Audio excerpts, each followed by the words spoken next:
Everyone having a good day.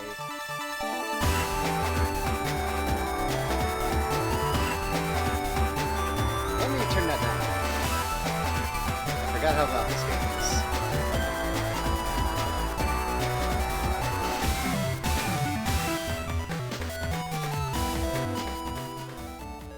There we go. But yeah, how are we doing today? Hold on, real quick.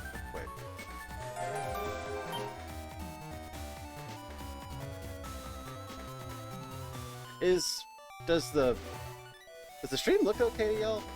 Because it's looking weird on OBS.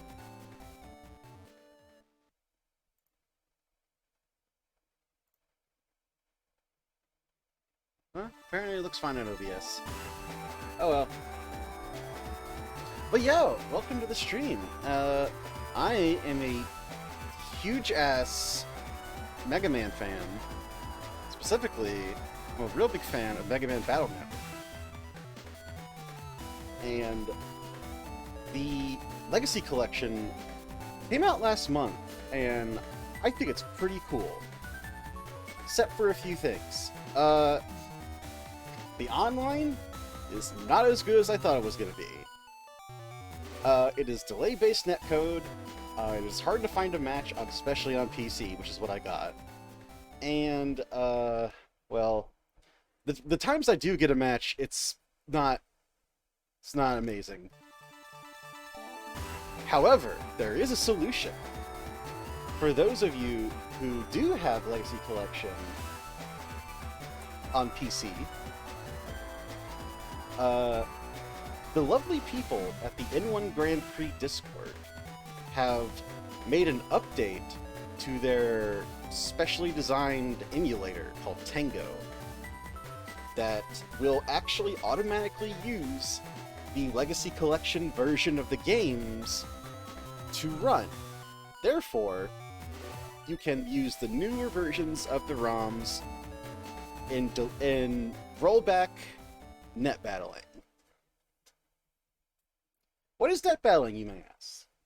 Well, I hope I will be a good teacher, because I really want more people to get into this, because it's just a really cool scene with a lot of really cool people. A lot of really cool, like, dedicated people. And honestly, I want more people to net battle with. So let's get into it.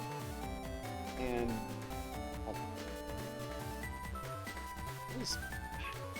why is my controller not working again? God dang it. Hold on. Oh, fight the snake. Inflate the snake.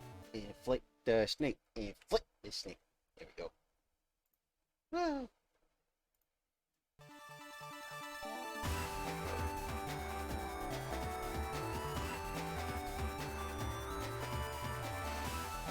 Like it's reading the input. Why is it being weird? Let me try restarting it. Let me try restarting the round real quick. Boo boo boo boo boo. Boo boo boo. Boo boo boo. Boo boo. That's Felsar, I don't want Felsar. Turn to system. Greagar. Oh, thank you.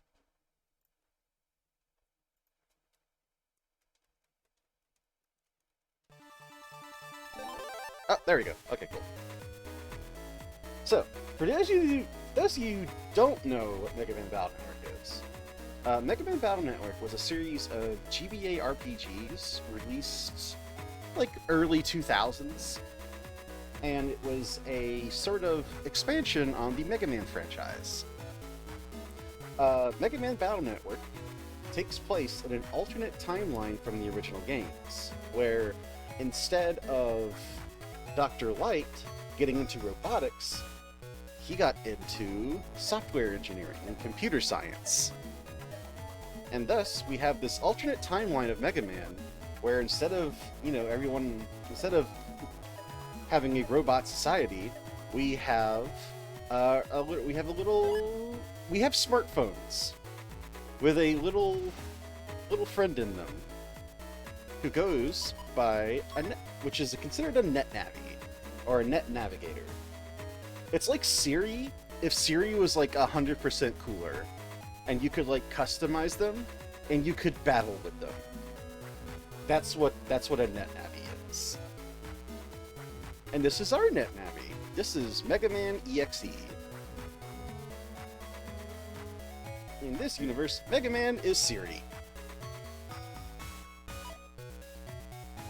And so I said this is an RPG. And I will show you the ways it is an RPG in a second.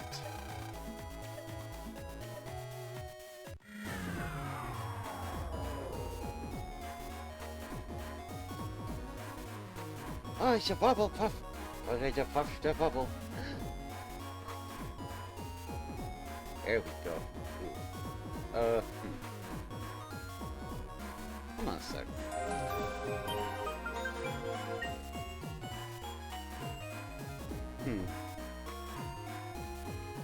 Why is my OBS preview so weird?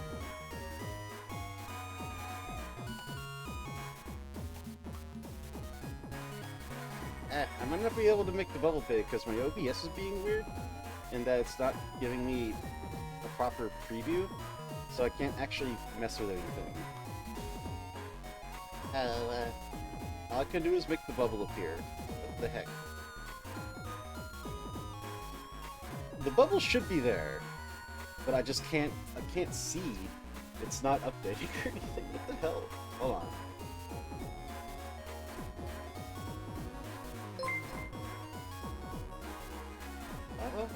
Wait, it's showing it there.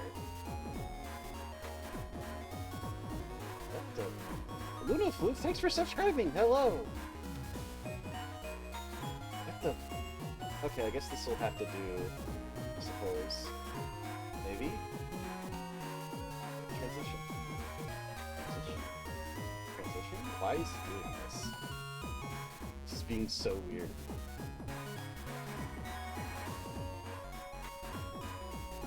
Transition? Stream? Transition?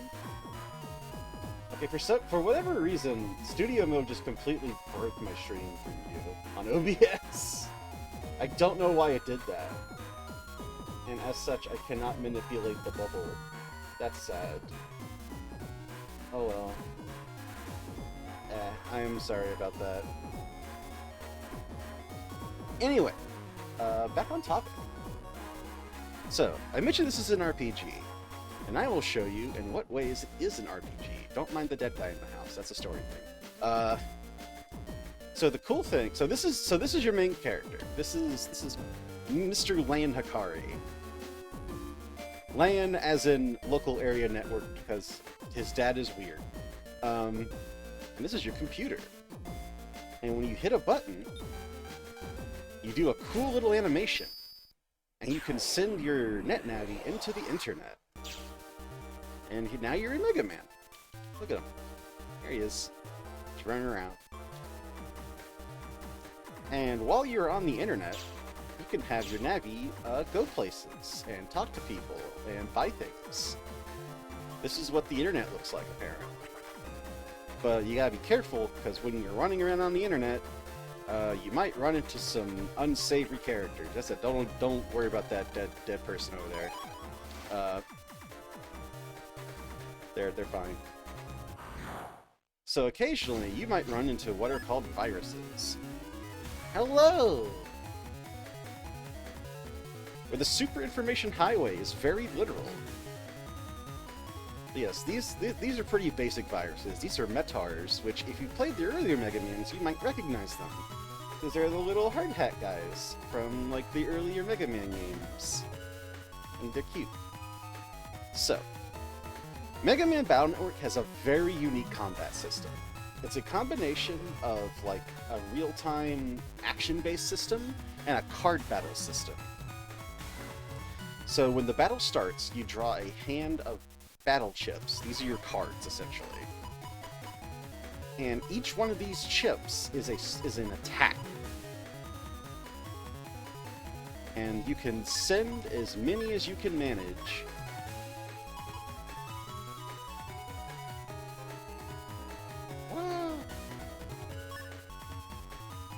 So, yeah, so you can select any number of chips you want, as long as they follow a few rules. Rule 1. You can only select chips that are the same copy. So an example being, I could select Cannon and Cannon together, no issue. However, if I did pick those two, I couldn't say pick the N Cannon or the Vulcan. And the other rule is you can select chips together as long as they have the same code, which is that little asterisk down there. So these chips are special. Yeah, it's a turn-based real-time card action game. So we got a lucky hand here in that all of these chips are asterisk code, which means they could be paired with any other chip type. Normally, these would be an alphanumeric code, like A, B, C, D.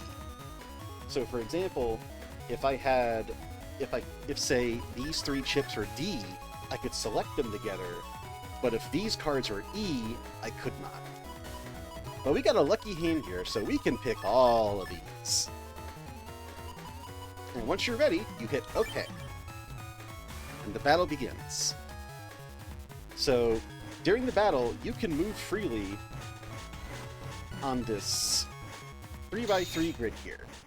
The enemy also has a 3x3 grid that they can move on. And from here, you have two options. You can hit your B button to shoot your little Mega Buster.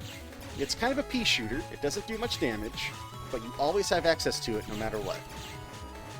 And if you hold B, you can do a charge shot, which does a nice chunk of damage. If you hit the A button, you can use your chips.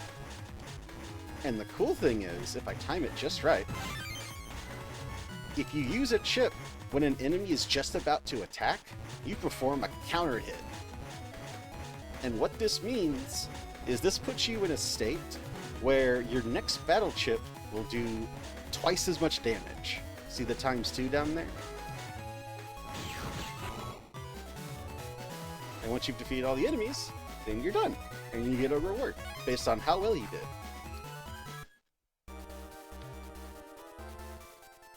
Let's get another battle, see if we can learn some other things. There are a lot more mechanics to battle, but I won't get into it just yet. Yeah! Kinda, yeah! Well, is this starting photo literally all asterisk code? Okay. And some chips have other properties, like you might notice that this one has that's a little wind icon. And this one is interesting, because while it says 10, you'll see in a bit what that actually means. So for example, air shot here, if I shoot something with it, will push it back one. And now that you see that I have, for the record, the state is called full synchro. Essentially, it's like you're in the zone, kind of. But you'll notice that this Vulcan now does 10 × 2. Wind can knock back. Wind can also do other things, but I'll get into that later. Oh, thank you! I love this series. This is like my hyperfixation. So Vulcan is interesting in that it says 10 damage, but it actually hits 3 times. And the great thing is, if you have a damage boosting effect such as full synchro active, it'll double the damage of each individual shot. Now, let's get into... these are some really basic elements that the game will teach you at the very beginning of the game, but consider me the tutorial in this case. Let's get into another fight. So another thing to consider is... Oh no! Whoopsie, I've used all my chips. Now what do I do? So now you'll notice the custom gauge up there. Once that gauge fills, you can hit L or R, and the next turn begins, and you can draw more chips. Whee! Thank you. That means a lot. So essentially, it goes in rounds. And from here, we can just pick what we want.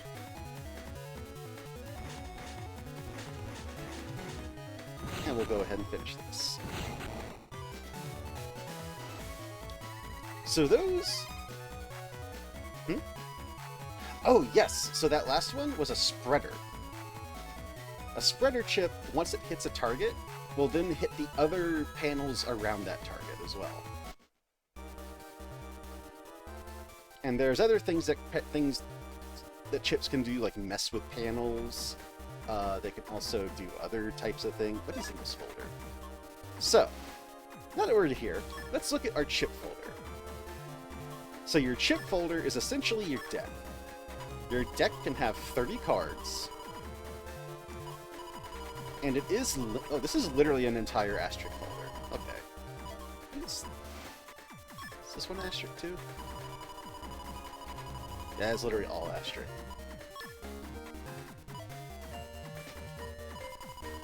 Here we go. This one's more... This one's a bit more interesting. I'll put that one for now, but let's look over this folder. So, when it comes to building a folder, you need to have at least 30 cards, no more, no less. And here are all... So, for the record, this is a hacked save file that has literally every chip in the game. This is what people use when they want to do online net battling. Because it means you can make any folder you want with as many different chips as you want, and there's a lot of chips in this game. There is a lot of chips in this game, and they all do different things. Yes, you are spoiled for choices when it comes to building your chip folder.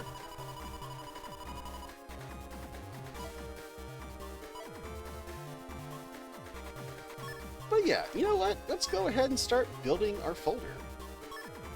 So let's remove all of this. I don't want this. I don't want these guys.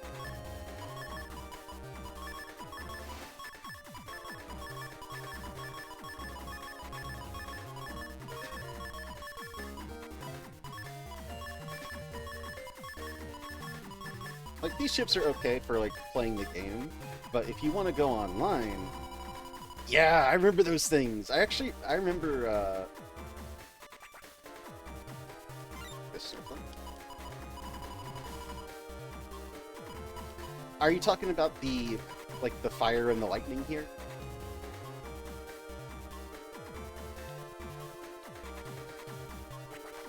Oh, the letters! So those are the chip codes.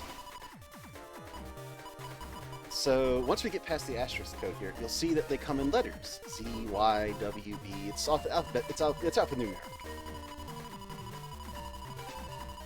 So remember the rule I said before. Only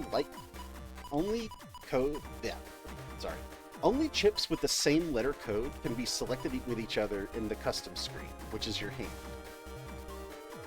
So generally, it's a good idea to only base your folder around 1 or 2 different chip codes.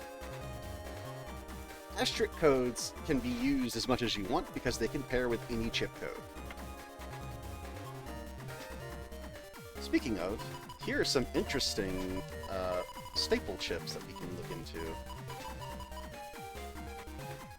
Let's see. Or maybe not these. Should I sort these? Let me sort these by ID. That way this is better. Also, chips come in 3 different classes. So, white chips are considered normal chips. There's really no limit to the number of normal chips you can have in your folder. we'll get to the ketchup chips. So blue chips are called mega chips. Mega chips are usually what are called natty chips, which are kind of like a summon in an RPG, where once you use it, the character comes in and does like a little attack and leaves. Yeah, most mega chips are just these natty chips. You can have up to 5 of these in a folder at any given time, most of the time. We'll get to the most of the time later. And beyond that, so here are your ketchup chips. Here's your red chips. These are Giga chips. These are usually a big deal and do a lot of damage. This is like your trump card. This is what you pull out when you want to really fuck something up. The Chad chips, yes. Each game usually only has 5 different Giga chips, and you can only have 1 in your folder. So you gotta be real careful which one you pick. But anyway, let's see. There's so many. So the way you normally get chips is when you defeat viruses. Yes. These are like your, most of the time, these are your win condition.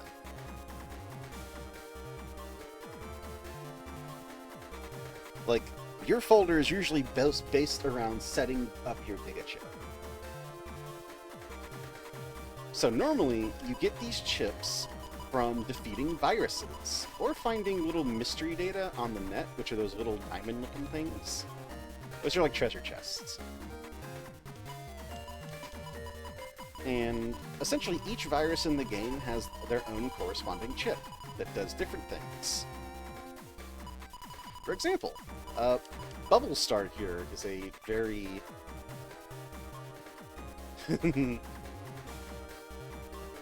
Kinda, yeah. Mostly, I mean, computer viruses. Yes, Bubble! Everyone loves bubbles. Especially here, because bubbles are very good. So this is like a... this chip shoots out like a starfish that, like, waves around the screen. And if it hits somebody, it traps them in a bubble. The bubble makes it so they can't move. And if they take damage from an electric chip, it's double damage. So another thing to keep in mind is chip types. There are, I believe, 9 different types of chip. The dot is null type, doesn't really have any special properties. Corn shit, yes, I love corn shit. It's corn shot, but it looks like corn shit. There are fire chips, water chips, lightning chips, wood chips, brake chips, wind chips, cursor chips, and sword chips. So these chips actually interact with each other in like a sort of Pokemon kind of elemental weakness sort of thing. Water is strong against fire. Fire is strong against wood. Wood is strong against lightning, and lightning is strong against water.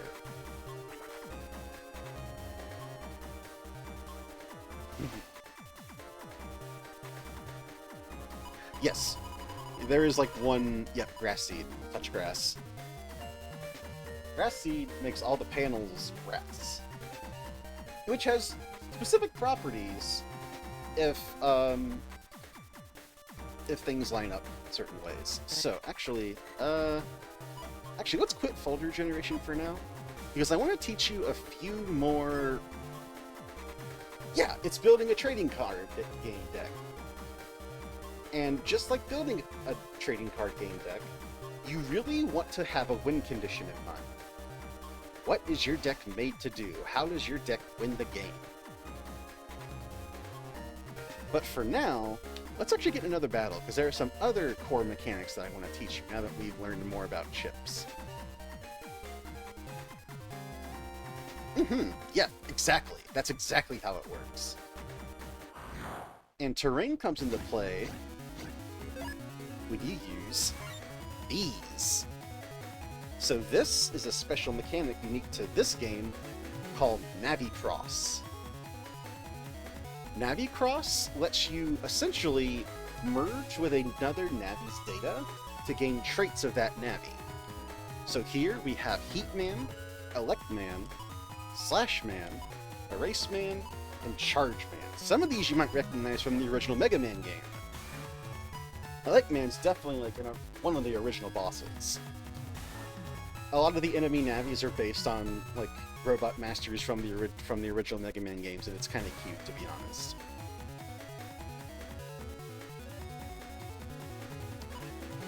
Yes, yeah, Iceman. Iceman was a boss. So, on your turn, even at the start of a battle, you can choose to go into one of these crosses. And going into a cross gives you special properties. So let's start with Heat Cross. Heat Cross is pretty straightforward. So let's pick our chips and then hit OK. So now we are like Heat Mega Man. And this gives me a few different perks. For one, remember my Charge Buster? It was kind of a piddly little pea shooter. Watch what happens when I use it now. It's a flamethrower. Heat Cross also gives you a passive bonus to fire-based chips. However, it also gives you fire body. And what that means is if you take water damage, not only will you take double damage, it'll actually force you out of your cross, and you won't be able to use it again for the rest of the match.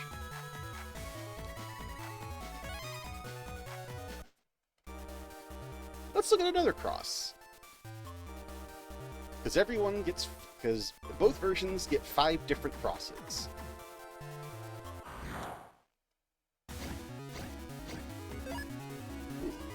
Rare Metar. Interesting. Yeah, so uncrossed Mega Man is normal type. But the thing is, normal type does have its function, does have its purposes. For one, if you're in a cross, you don't get full synchro when you hit a counter. So that can actually be a pretty big thing to give up if you don't know what you're doing. But let's look at another cross. Good old Elect Cross. We know Electman. You remember Electman from friggin' Mega Man 1. And here is Elect Mega Man. So this gives you a passive benefit. This gives you a passive bonus to electric type chips. And if I charge my Buster, I get a nice little lightning strike that hits straight forward and pretty much goes the entire length of the field. Again, just like in Pokemon, normal Mega Man has their perks. So that's Elect Cross. Let's look at another cross. And once we look at all the crosses, we'll look at that big shiny button, that big gold shiny button on the custom screen that I haven't talked about yet. So let's do Slashman.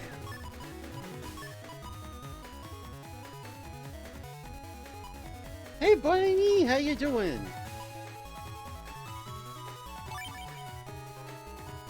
So this is Slash Mega Man. You get a passive benefit to sword chips, and your charge attack becomes this nice little claw attack.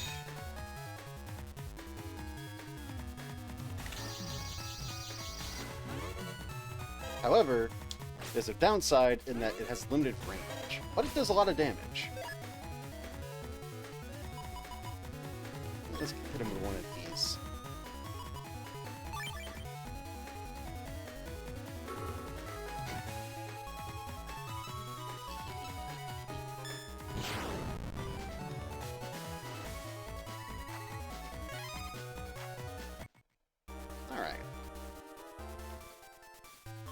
Also, so, like the elemental types, the other types also have weaknesses.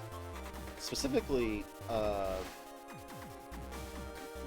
Slashman is considered a blade type Navi. So if it gets hit by a break type chip, which are the chips that have like the little gray ball on the icon, it'll knock you out of your cross. Okay, let's see. Now for our fourth cross, Erase Cross. So this one's interesting.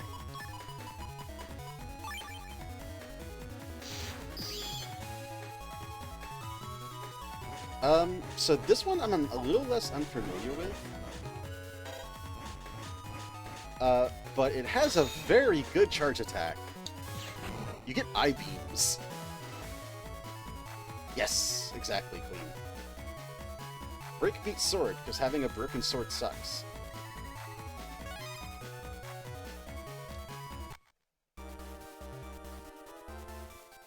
And yeah, you're picking it up good, Luna. If anyone has any questions, please feel free to let me know. Again, this is supposed to be teaching folks. Yes, bonus to cursor type chips. Alright, now we got one more cross to look at. You're picking up fairly well.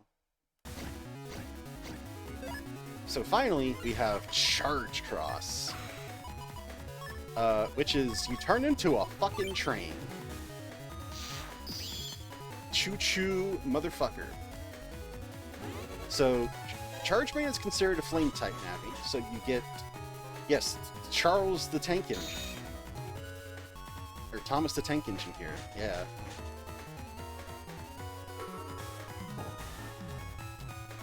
Oh, so that, oh.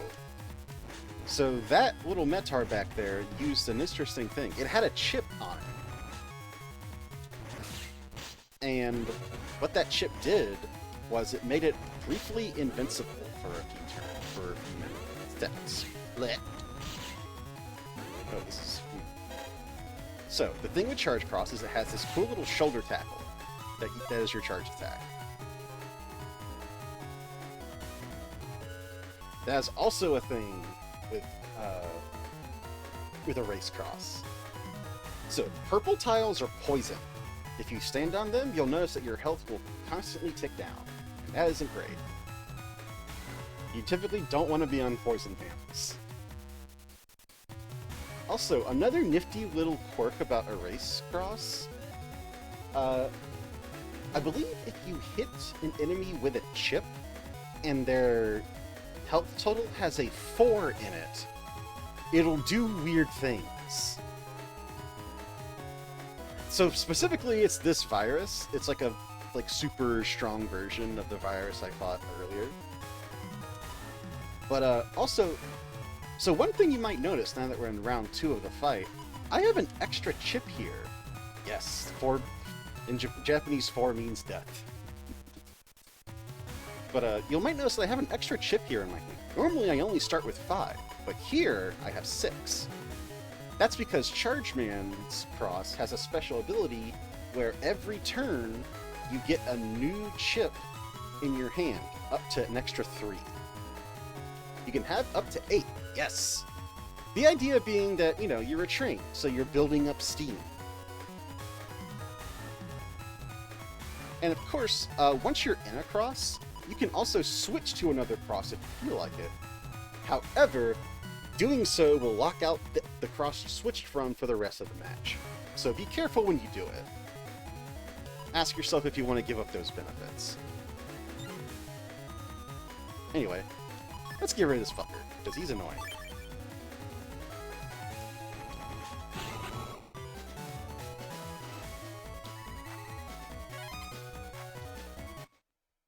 So, that is all of the crosses. However, there's another little button. You got touch grass. Sometimes it's good to touch grass.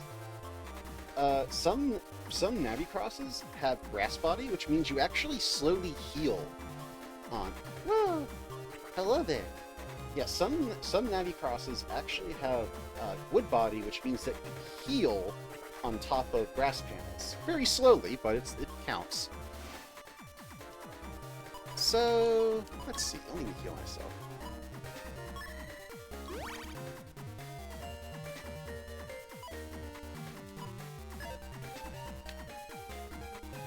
So, let's see. Let's get into one more fight to introduce the last mechanic I want to talk about. So you might notice this big shiny gold button here underneath the OK button. Well, let's try it out now, shall we? When you hit this button, Megaman becomes a furry. So, this mechanic is called Beast Out. Megaman turns into a goddamn werewolf. So, being in beast mode has its perks. Remember my little piddly pea shooter that I was shooting stuff with earlier? Now it does this. Your buster is now a machine gun. And you might notice that there's a little cursor on enemies now whenever I'm like moving around. That's because if I use a normal chip while in beast mode, I can do that.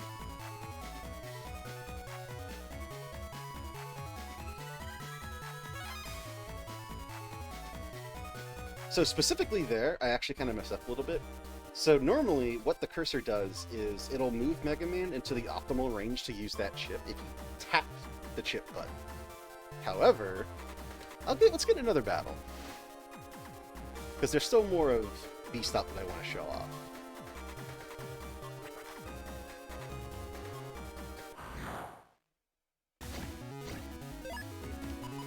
So, you see that number over by Mega Man's little portrait there? Notice that it's at 2 now. It wasn't before. That's because you can only beast out for a total of 3 turns.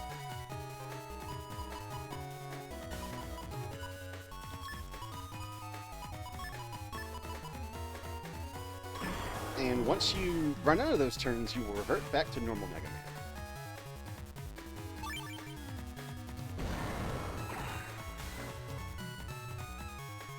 And yes, the other thing that I briefly showed off here was chip charging. So if you have a normal type chip and you're in Beast Out, instead of using the chip, you can actually charge the chip. And when you do, you get a unique attack depending on which Beast Out you are. Oh, down to 1 turn. In that case, let me show you another cool thing that you can do with Beast Out. Did you know that you can actually do a Beast Cross? You can mix Beast Out with a Navi Cross. And that gives you a Beast Cross. So now this has its own unique effects. So now, if I charge this chip here, so before you noticed that I did that little claw attack when I used my chip charge. Now, I do Flame Breath. Each Beast Cross has its own unique chip charge attack. It can only be done with null-type chips, though. Chips with no typing. Now, let's get into one more fight, because Mega Man's kind of tuckered out. He's ran out of Beast Out turns. So you'll notice that Mega Man doesn't look too great up there in the little portrait there. This is Mega Man when he's tired. Can I actually? Oh, I can. Weird. Real quick, actually.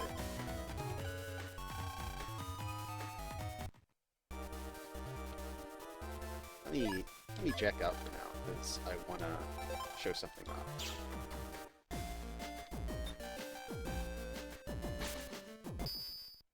Hmm.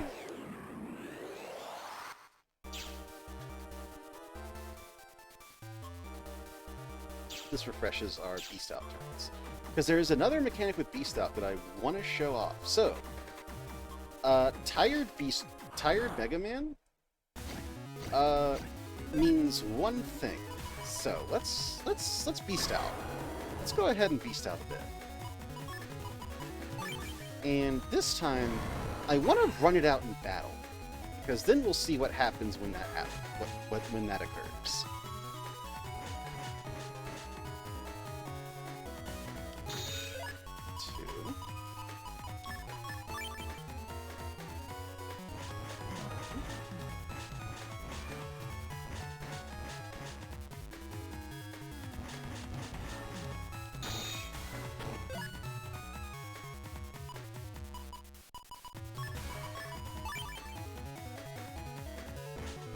Next turn, I will lose Beast Cross.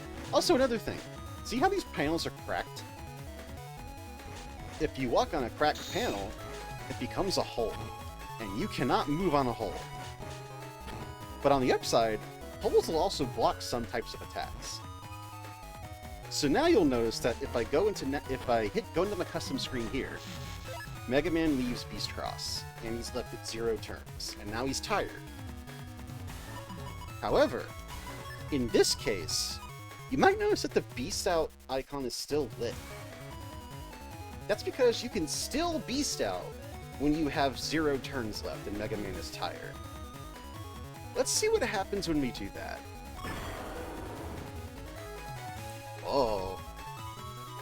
It's not quite. So this is what's called a Beast Over.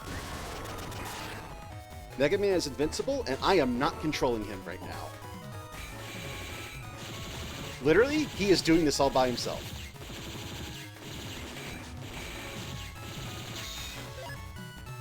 But you only get 1 turn with it, and once the custom gauge fills, it'll immediately put you back to the screen, back to the custom screen.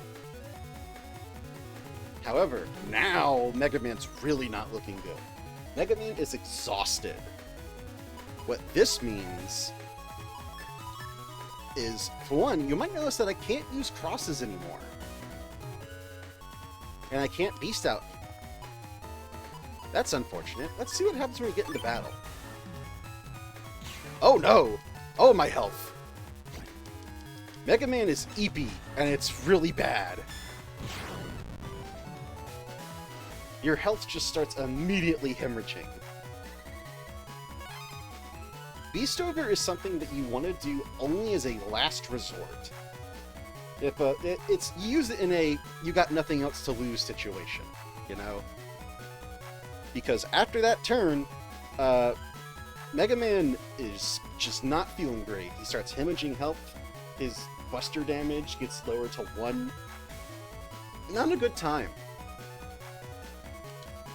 So that is an emergency button. And with that, that is actually most of the actual battle mechanics.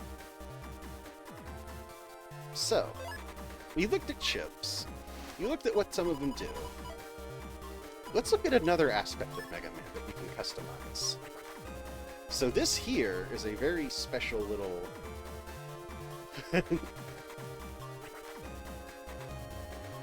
Yeah. Can't go turbo, man. So right here is a special thing called the Navi Customizer. This is a whole nother thing that you can get into when it comes to customizing Mega Man. You'll notice that my max HP is 1000. That's the max you can get without using the Navi Customizer. So the Navi Customizer, consider it like an equipment screen. Each of these little tetraminos here are different buffs and abilities that I can give Mega Man. However, there are a few rules to keep in mind when using this. Right, that's another thing Queen Squeak says. If you're in the tired state, you can't go full synchro.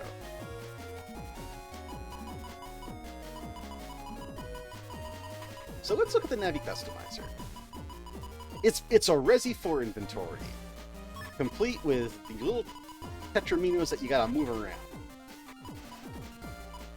So, there's two types of programs. There are ability programs, which are those solid blocks. And then there are what's called plus part programs. Plus part programs have this textured pattern, and these will essentially boost Mega Man's base stats. This one boosts Buster attack speed. This one boosts your Buster attack. This one boosts your Buster's firing speed. This one boosts your Buster's charge speed. And this one will buff Mega Man's health. And you might notice that the more buff you get, the bigger the program. Like this big fucker. Like, that takes up a lot of space, but that's a fucking big boost to your HP. So, here are the basic rules for using the Navi Customizer. Rule 1. Ability programs, the solid blocks, have to be touching this part of the grid. This is called the command line.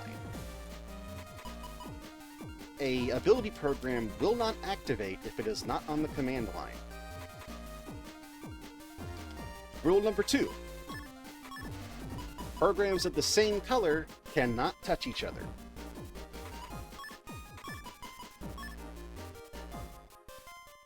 Rule number 3. Textured plus part programs cannot go on the command line. They should not be on the command line at all. Yes, that's another thing to note.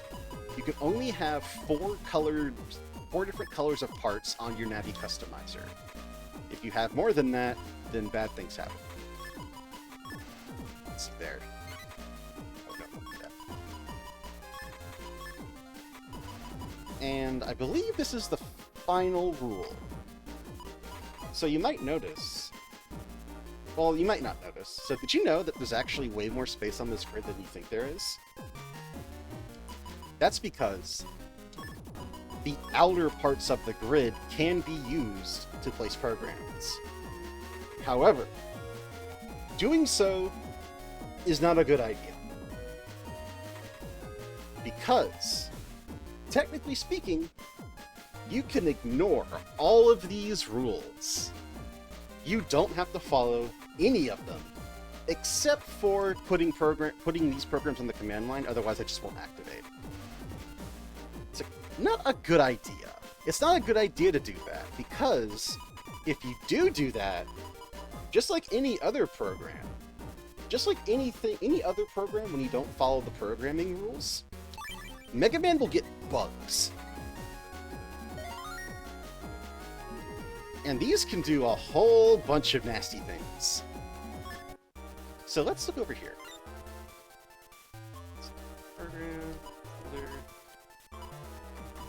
It doesn't actually... I don't think it actually tells me, this version, what bugs I have. I know I'm bugged, but I don't know how. Let's get into a battle and find out.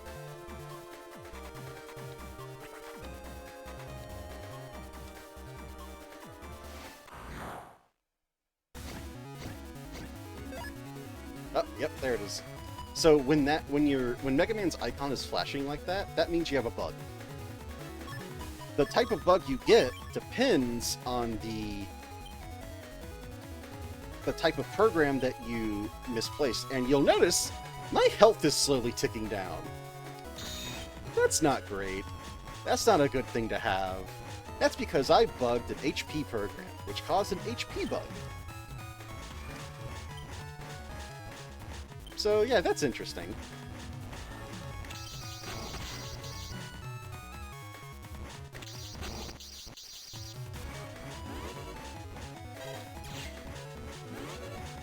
Mm-hmm.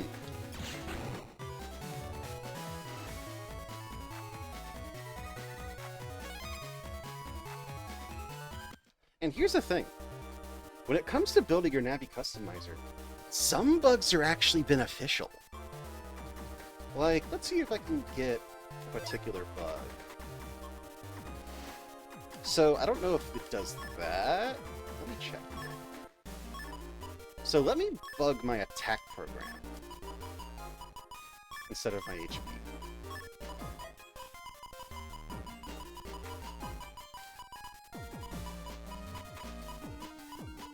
Let's run this.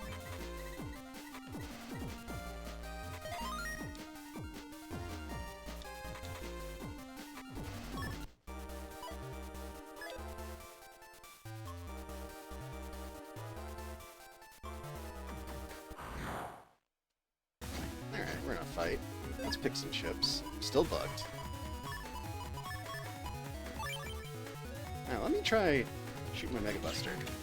Oh, did you see that? My Buster can fire blanks.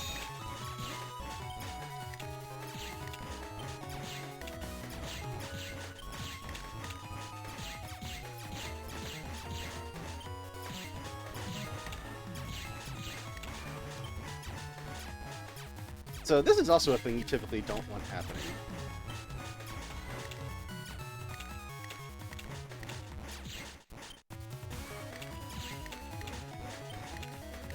So the cool thing about Buster Bug is, while this sucks right here, I believe occasionally you'll have a Buster misfire where you'll do a charge shot for free.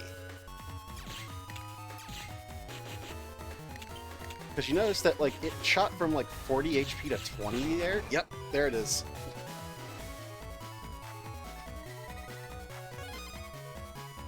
Yes, so that's a Buster Bug. That's what happens when you bug one of your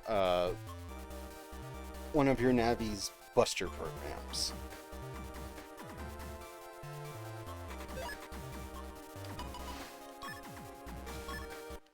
So that's one that can actually have its advantages. Because while, yes, your Buster occasionally fires blanks, it'll also occasionally fire a free charge shot. So that's one you can actually use to your advantage. So this one was for attack. So this is a valid Navi customizer setup. The right programs are on the... Yes, it's a risky reward thing. So the right programs are on the command line. Only 4 colors. No same colors are touching. Everything's on the grid. So this is a pretty typical... This is a functional Navi customizer build. However, there is a way to also ignore the programming rules in a different way. With a very, very special program. Where is it? Called Bug Stop. If you have this on the command line, congratulations! You can cram as much shit in that grid as you want. You can even go outside the grid. A lot of people actually like to do builds like this. It's not the only way to do builds. Because some people like running with bugs. Some people have other ways to remove bugs. But this is a pretty easy way to really open up your customizer builds. Because now I could do whatever I fucking want. I could put this shit, I could put this thing over fucking here if I want. I could put this, okay, maybe not that. I could put fucking, look at this thing here. It's touching colors. I don't care. I don't give a shit. These two touching. Oh, okay. So there are a few.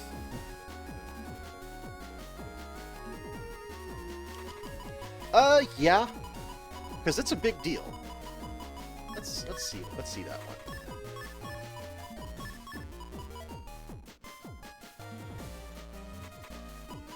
Yeah, customizer builds can get wild. So this is number open.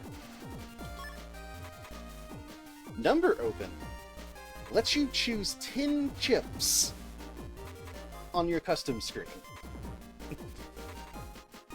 So big chunk of fucking... So this is the only... If you use this program, this is the only program you're running, but you get 10 chips. And there are some other nifty little programs here too, like Chip Shuffle. This adds a special button to your custom screen that lets you shuffle all the chips in your hand to get a new draw. It's a mulligan.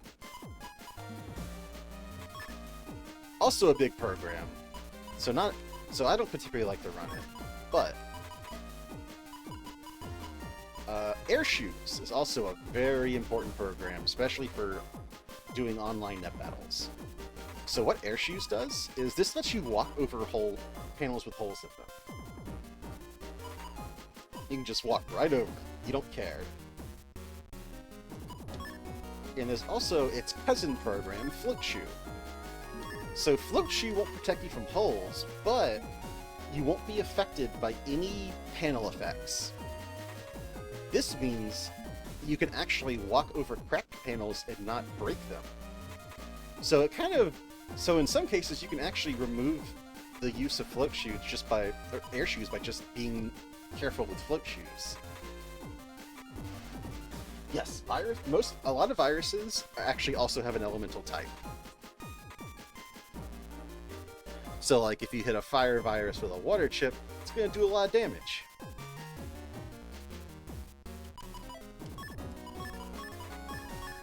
Here's another very important program. Undershirt.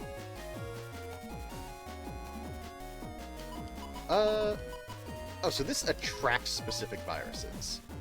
This is good if you're doing a single-player game and you want to farm a specific type of virus for a specific chip. This one gives you more money. Like, a lot of these don't really affect battle. They're just sort of funny little things. Humor, in particular, is really funny, because this program does nothing but one specific thing.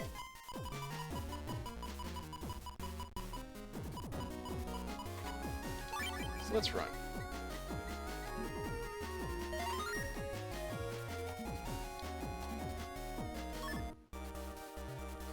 So, normally, let's head out of the internet for now.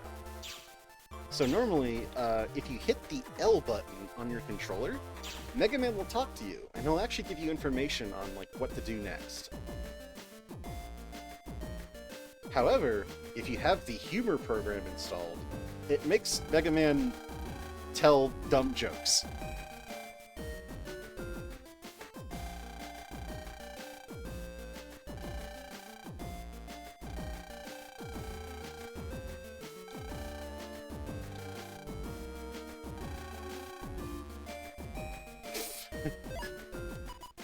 That's all the program does. There's another one that also makes Mega Man say poems. But let's go more over the ability programs. Oh.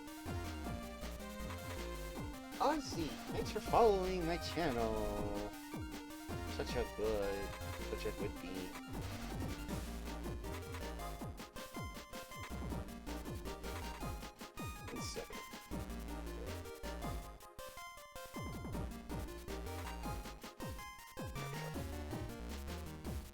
Oh. I'm gonna take a break real quick, because I've been talking a lot, and I need some liquid. I'll be right back.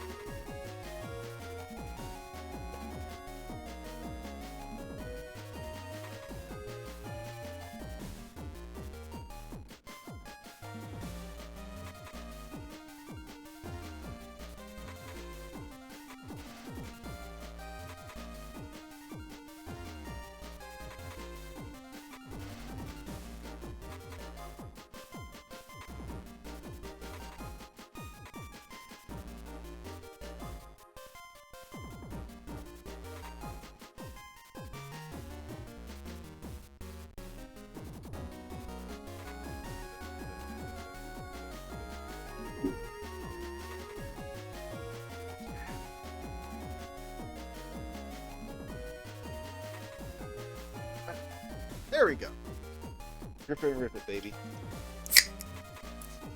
Yeah.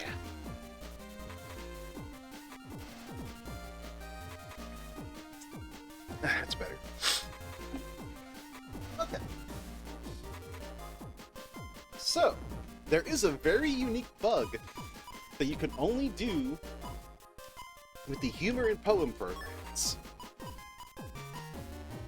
So let's put that there. And go ahead and run.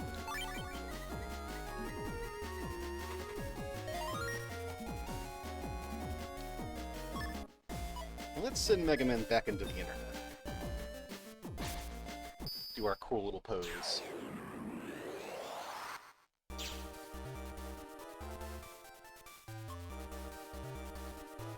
Have fun, Mouse. Thanks for stopping by. Welcome back, Luna.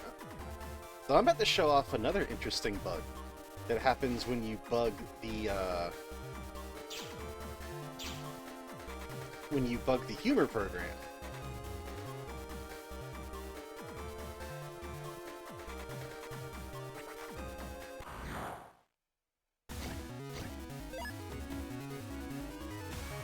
So you'll see that my window is flashing there, as normal.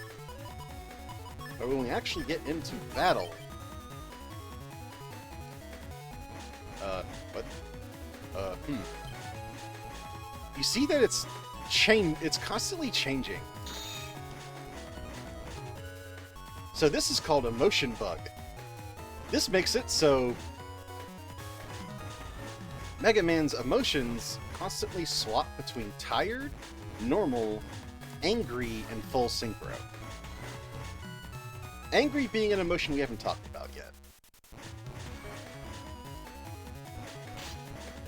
So this can be used to your benefit, because occasionally, like I said, you'll go into full synchros briefly, for free. Or you'll go into angry for free, which is also a good thing to be in. However, if you use your customizer at the wrong time, you'll be locked into tired, and you won't be able to beast out.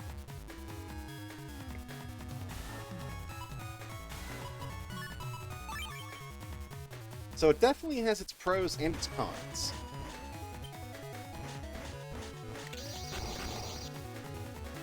Also, while we're here, I'll talk about what angry means. So, if Mega Man ever gets hit with, I think with about 300 points of damage at one time, Mega Man becomes angry. He gets pissed that happened, and that will also make his next attack do double damage. So it can be used as a little bit of a comeback mechanic if you get hit with a really nasty combo.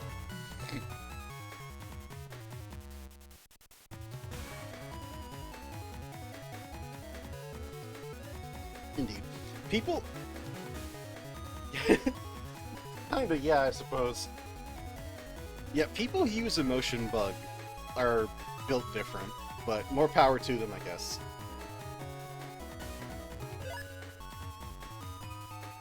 Anyway, let's go ahead and deal with this guy.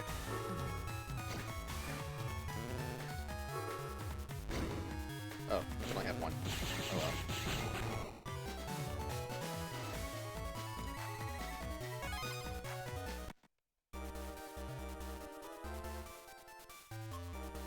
Actually, yeah, well, hold on. One more thing I want to show off in battle. I won't be able to show it off fully until I actually get into an online PvP match with somebody, but it's a thing to note.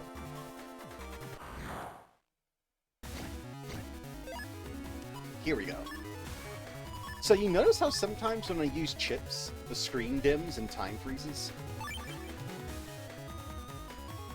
These are called time freeze chips. So example, if I use invisible here, which makes it so I don't take damage for a little bit, the screen dims and freezes.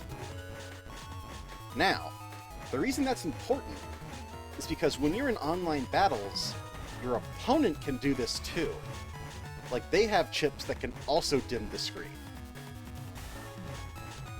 And when you're in an online net battle, you can do something called a time freeze counter.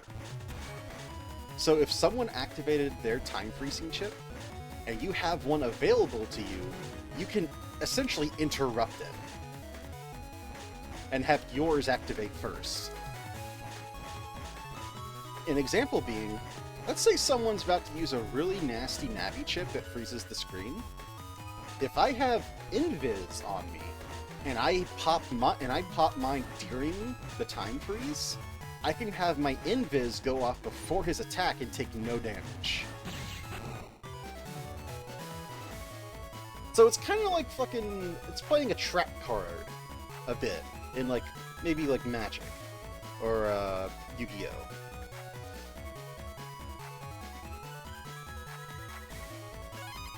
It kind of works like the stack in Magic, essentially, like with instant spells and such. And the funny thing is, you can keep doing these. You can keep chaining time freeze counters as long as you want. However, when you do this, the chip you used originally gets knocked out of the stack, meaning it just doesn't happen. So for example, let's say player 1 uses a screen dimming Navi chip that does a lot of damage. Player 2 does a time freeze counter and uses invisible to not take damage. Player 1 also does a time freeze counter and uses, let's say, like a chip that hits through invis. Because player 1 did that, the first Navi chip he used is not in the stack anymore and won't be used. So you gotta be a little careful with that.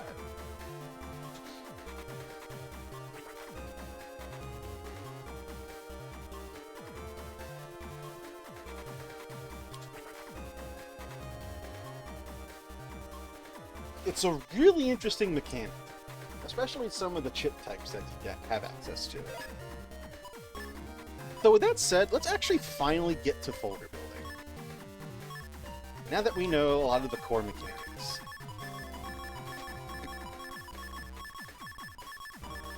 Because now I want to talk about staple chips. These are chips that you really want to have in your folder most of the time because they're just generally really useful. Okay, so let's see here.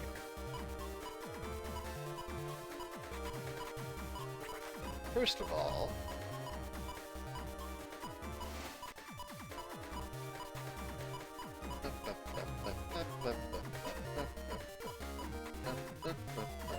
where are they?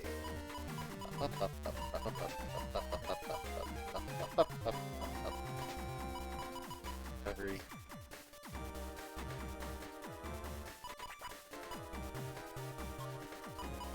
Here's a good chip to have in your folder pretty much any time.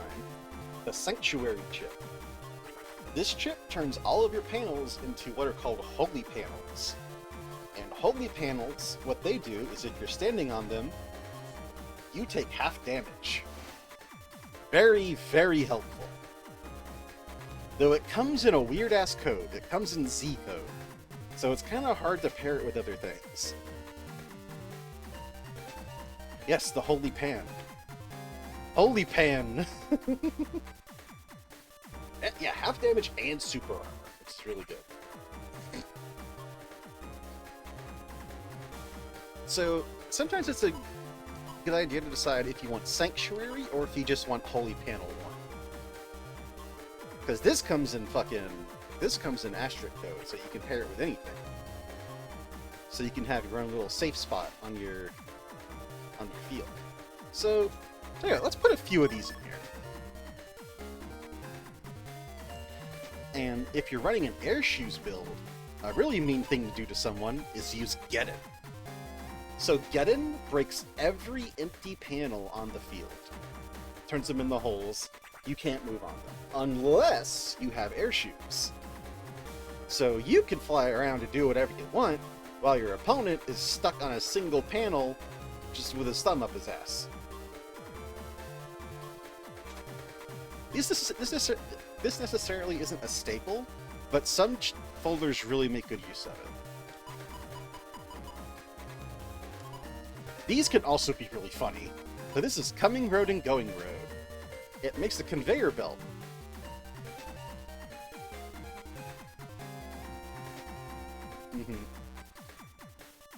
Oh yeah. Oh, also, I don't remember if I mentioned what Undershirt did. It makes it so that you hang on with at least 1 HP even after a big hit. So you always get a magic pixel. And it refreshes if you heal beyond 1 hit point, too. I believe.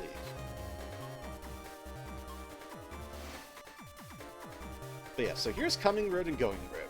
These can be really funny, because these make conveyor belts on the enemy side that will either push them back or pull them forward, which can be really effective for specific types of combinations.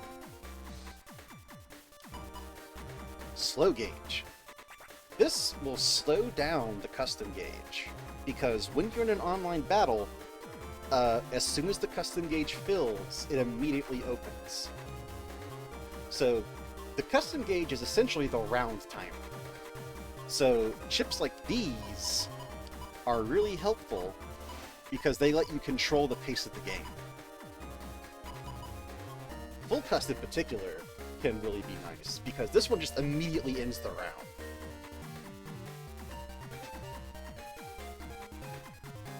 Pushing them out of range so they can't hit you, pushing them into something else. Maybe you have a folder that has a lot of close range chips. If you use going roads, you can make it so they always get pushed to the front row where you can hit them easier.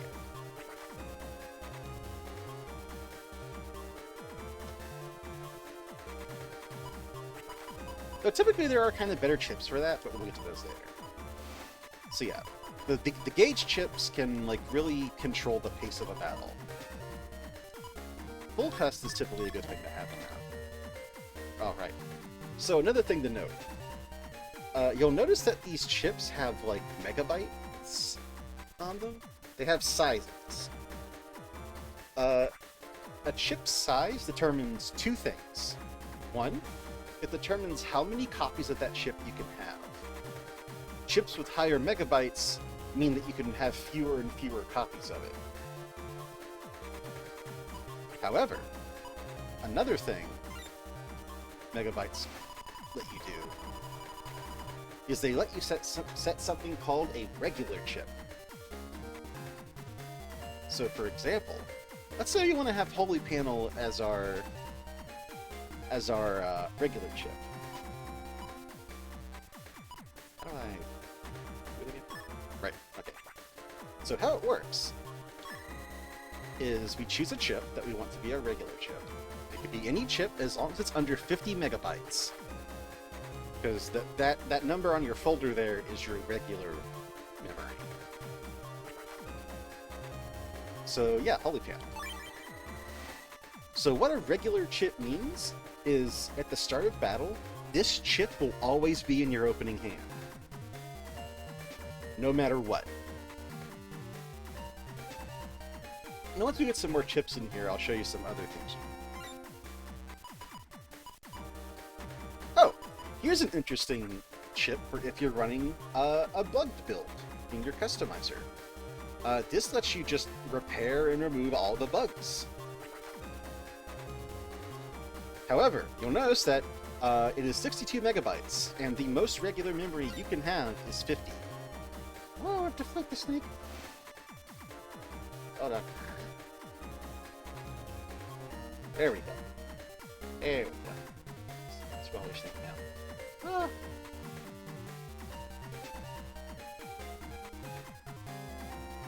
Not a bubble. The bubble's not going away for some reason. What the hell? What is wrong with my OBS today? Jesus Christ. Is it going away? I can't tell.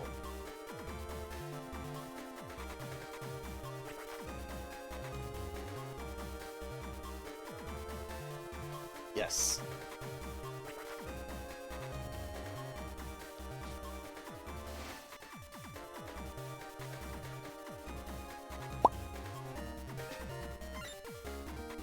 Yeah, so bug fix, if you have any bugs in your Navi customizer, this will remove all of the negative ones.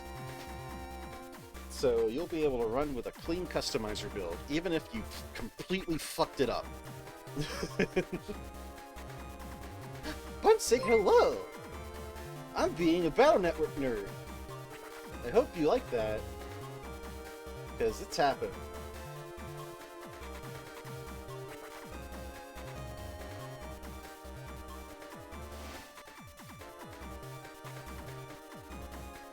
Yeah, you could do some sneaky shit with bug fix. However, again, like I was saying before, notice that it's 62 megabytes. Your the most regular memory. Yeah, I don't know what the hell's going on with my frickin'.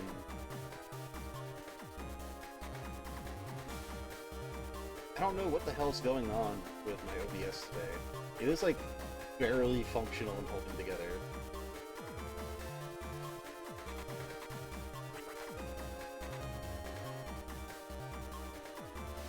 Oh, wait, there it went. I think I got it. There we go.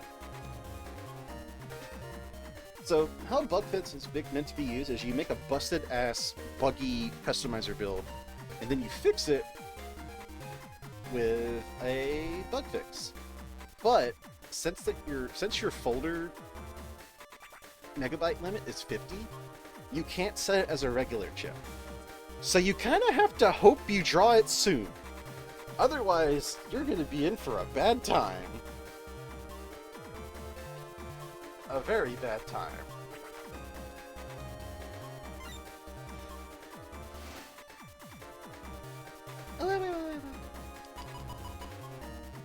Invisible. Invisible is definitely a really important thing to have in your folder. Try to cram as many in there as you can.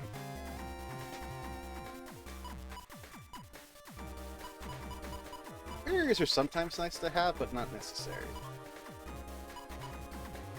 This chip, though, Life Aura. This is probably one of the best defensive chips in the game.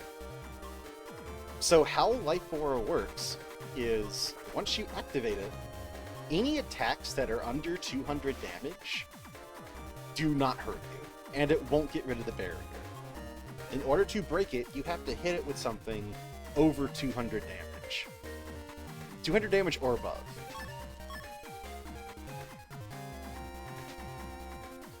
Nanomachine, son! However, this is where wind chips. So, that's the fucked up thing. Life Aura is only a normal chip. Well, I mean, yeah, so usually Mega and Giga chips will break it. However, there are other ways of breaking it.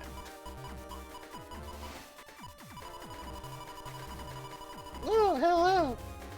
Hello, silly hellhound. Let me see if I can find it. So, remember Wind Element that I mentioned earlier? I get super big. Yeah, so Wind Element not only can, like, you know, push people around the arena, it can also immediately remove all barriers and auras.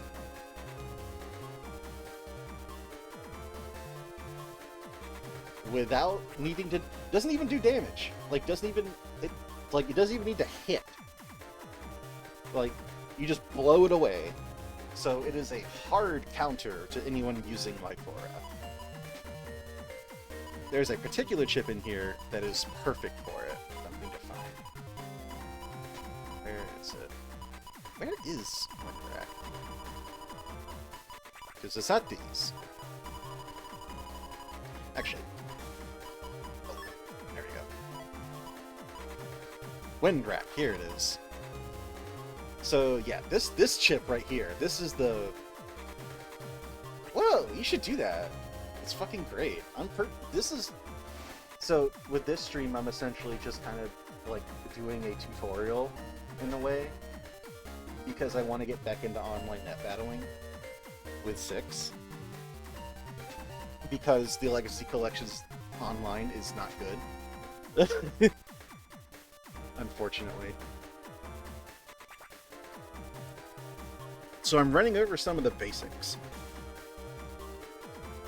But yeah, Windrack, very good staple chip. You should have a couple of these. Not only does it do pretty decent damage, and it essentially hits like a wide sword that just hits the 3 panels in front of you, even if you don't hit with it, it'll blow away an aura, just immediately. So yes, very, very good chips to have. Let's go back down here. Uh, Not just a, well, I don't think it will damage through the barrier, but it'll get rid of the barrier.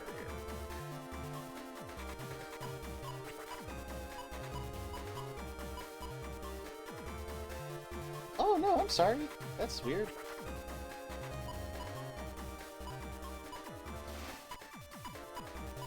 So there actually is a difference between barriers and auras. So auras can't be broken by attacks under 200. Barriers work like temporary hit points, where when you set up a barrier, it'll take a set amount of damage before breaking. So barrier 200 will give you 200 HP temporary hit points, essentially. Ah.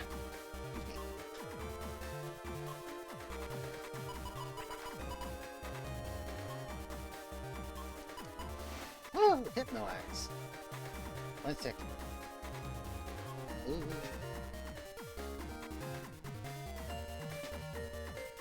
Ooh. Ah.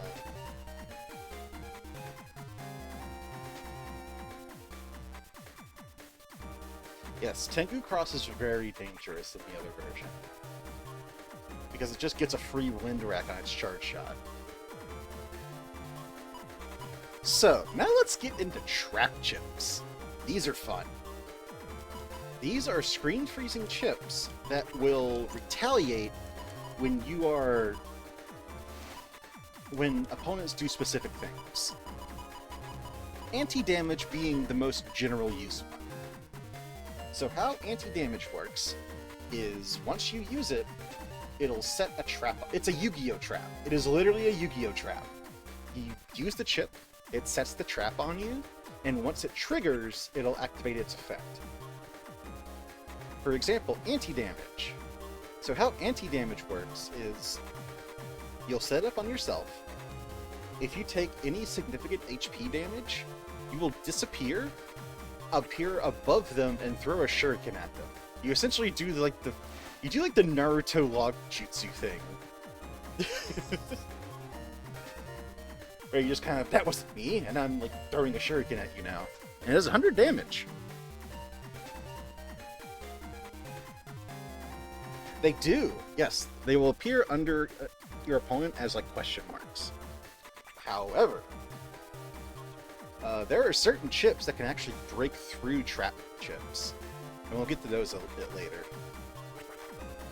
So two big ones that you want are anti-damage and anti-navi. Anti-navi is particularly mean.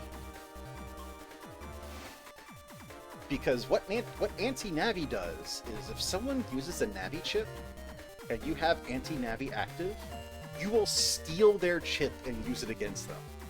It's really funny.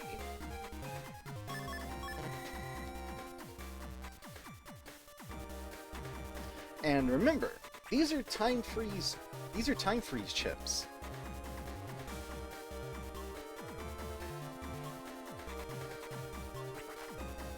What do you mean by bugs? Oh no, when I say Navi chips, I mean like the battle chips, not the Navi customizer.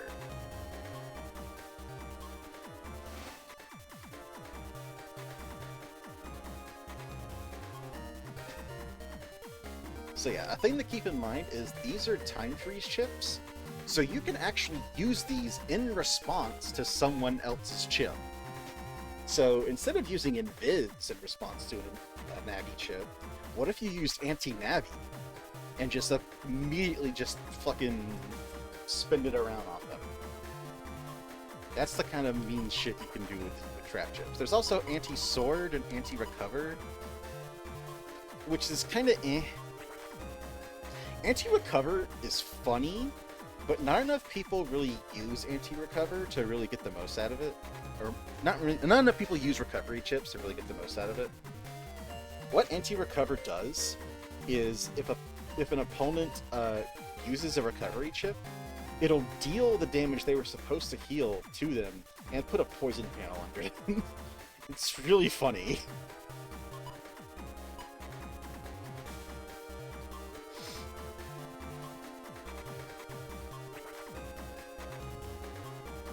Thanks for helping me out with this, Queen. You're great.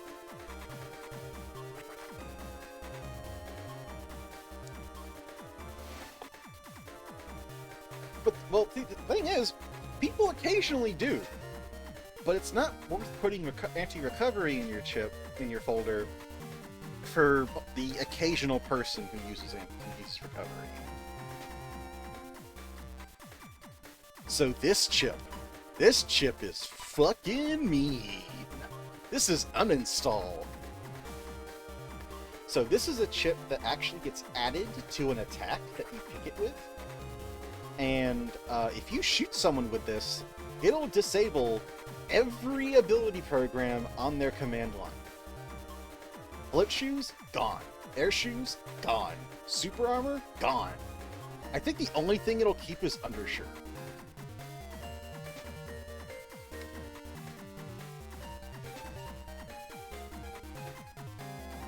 I don't actually know how it interacts with bugs.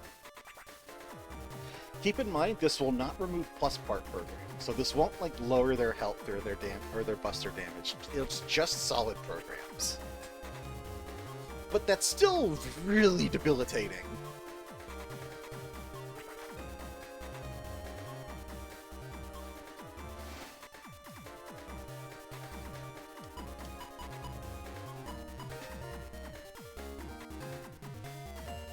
So yeah, so you just fucking shit out of luck when that happens.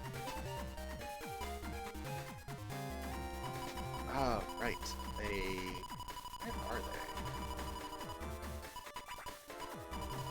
This is a very, very important ship that I forgot to put in here.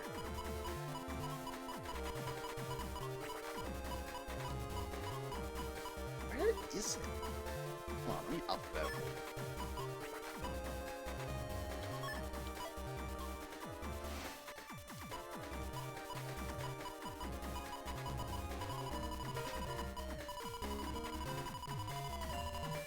So, this chip right here, this is an absolute staple. You need to have these. This is area steal.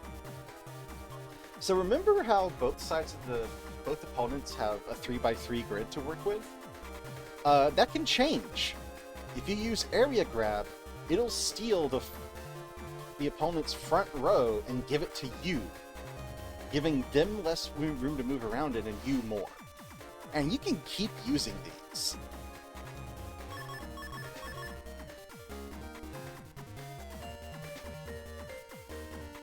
There are ways to get around it, but these are like absolutely a staple to keep in your deck. Otherwise, you'll be backed into a corner so easily. Anyway, back to what we were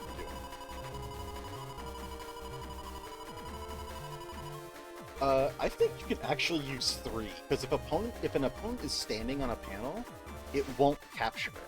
It'll do like a little bit of damage, but it'll stay their color. So like it'll kind of be like a weird, like there'll be like 2 panels that are yours, but then there's like the one that's theirs, and there's like this awkward little like bit poking out. So these chips are great. So this is Grab Banish and Grab Revenge. So if someone really likes spamming area grabs, you can use these chips to punish them for it. Yes. So for example, let's say you want to use your first area grab and your opponent is in the middle panel in the front row. It'll capture the 2 panels beside them, but not the one in the middle that he's standing on. So it'll he'll have like 1 blue panel poking out while you have 2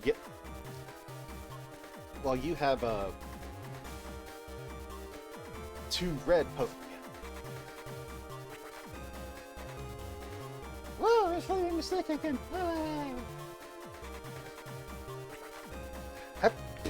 There you go. Bye-bye.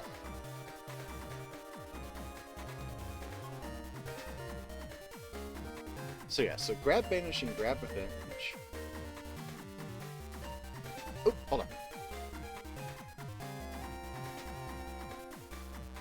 So so that's actually a thing. 1 second. There we go. So that's another thing. If you use area grab while there's still an area in that row to grab, I think it'll only grab that square. So sometimes staying in the front row to block area grabs is not a bad idea, because it means they'll have to use 2 to effectively grab one row.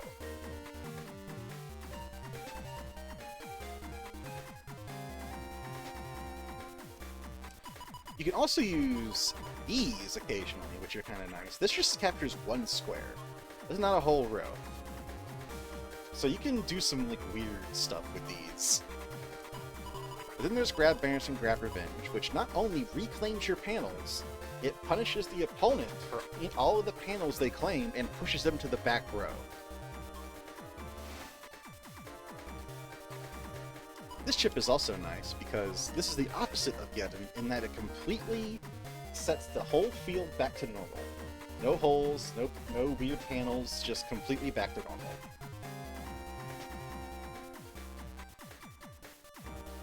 But it's only in your area, not the opponent's area. It is.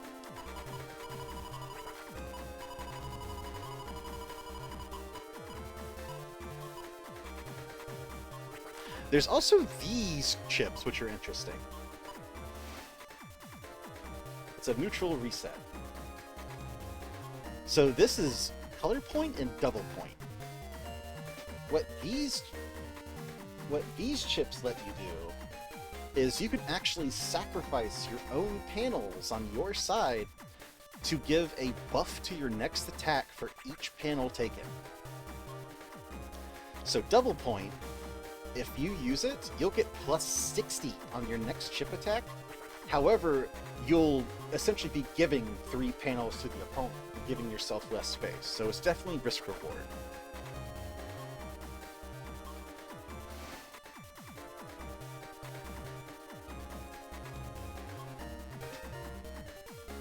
Now, let's talk about Navi chips. So chips with star icons are Navi chips.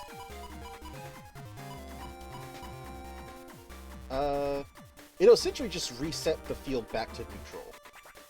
3x3 versus 3x3.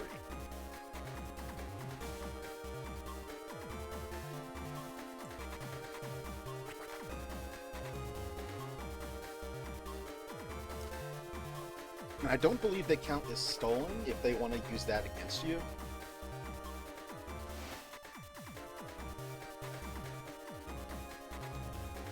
I don't know. That's a good question. I'm not sure. Well, you can't really use grab banish on yourself, so I don't think it really counts. It would probably just fizzle.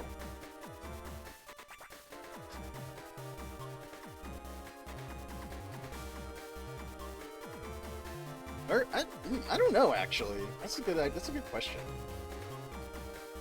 I don't know what that interaction is. But yeah, and these are our Navi chips. Again, I mentioned before, but these are kind of like summons. You summon the Navi in, they do a thing, they leave. And these are time freeze chips. They always freeze time and dim the screen once you use them. And a lot of them have like sort of particular ways they are meant to be used. But there are a few staple Navi chips that you really want. This guy.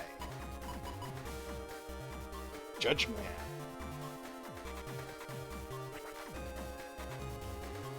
So Judgment is cool because not only will he like whip 3 panels ahead to do electric damage, he also functions as a grab revenge.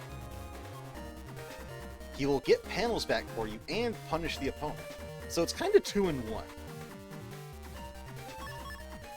So having one of those is always a nice idea.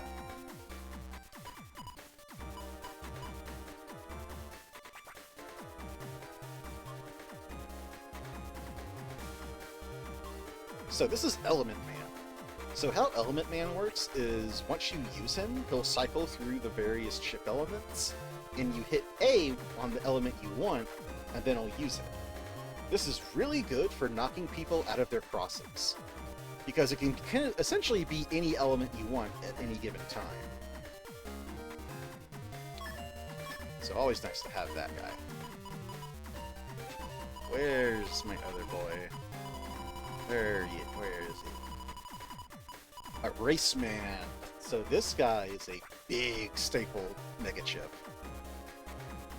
So how he works is he gets summoned, and he'll cycle between targeting like the panels diagonally of him and the panels directly forward. That's not the main thing. The main thing is if he hits you, not only are you stunned, it breaks trap cards and cuts through invisible. So this guy just says, fuck all your bullshit, fuck all your traps, fuck all your, like, weird shit. I'm gonna just shoot right through it. So very much another staple there. And from there, let's see, what do we got?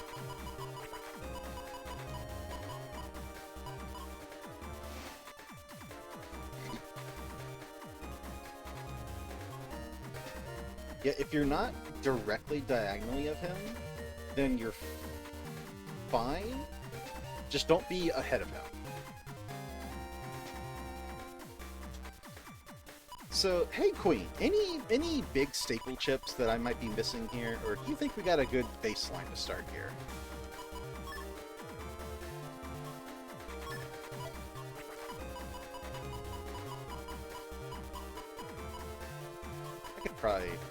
I probably don't need 3 area grabs, honestly.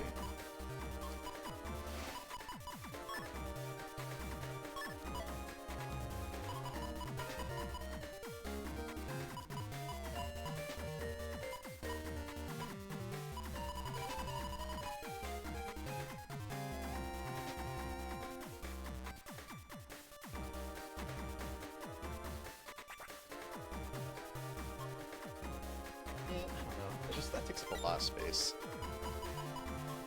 Ooh, I forgot to get some... the thing is, uninstall doesn't come in star code, so I have to pick a letter I want to actually use it with. Yeah, I suppose you're right.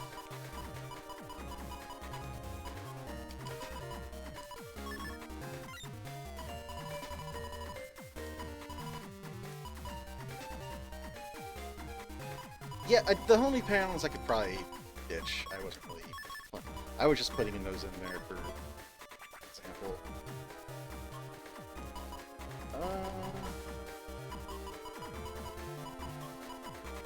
I think that's kind of a good starting point.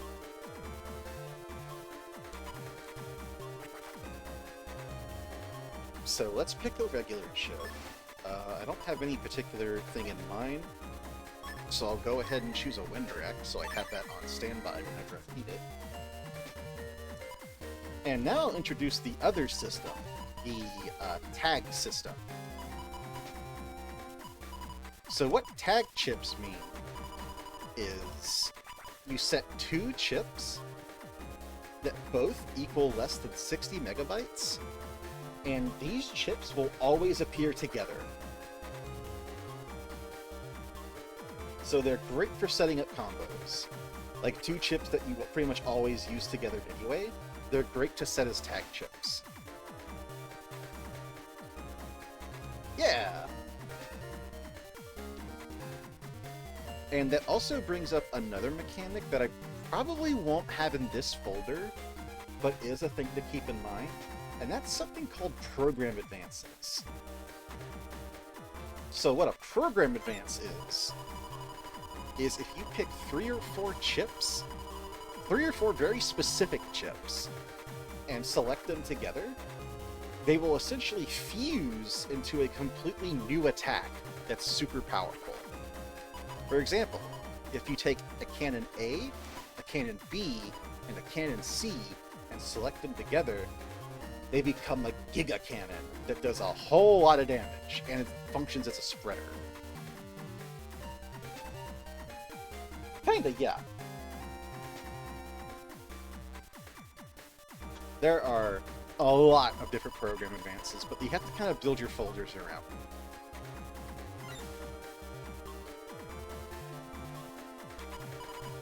By the way, never mind. No, wait. But,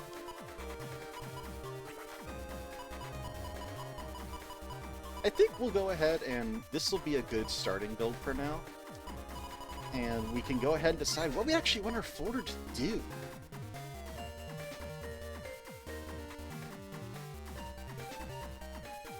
Oh yeah, Spreader 1 and 2 give you Super Spreader, which is a spreader that not only, well, spreads, but also hits multiple times in each square.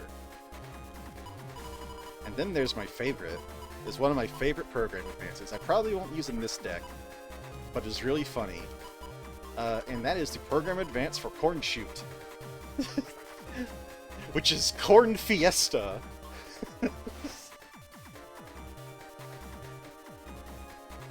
I love the Corn Shoot chips. They're silly. They're good, but they're silly. Yeah, most program advances either... Yeah, so most program advances either work in a alphabetical order type thing, like Corn Shoot C, D, and E, or 3 different chips that are the same code. Another example of a advance like that is... Where are the swords? Swords. Show me the swords. Where are the swords? These swords. Okay. So if you combine Sword, S, Wide Sword, S, and Long Sword, S, you get Life Sword, which is a 400 damage sword that will spread across 6 panels in front of you. It is pretty good. These are easier to work into competitive folders because they only use 1 chip code.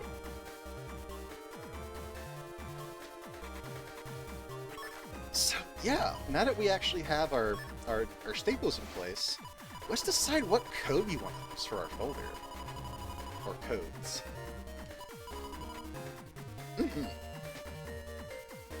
Let's see here.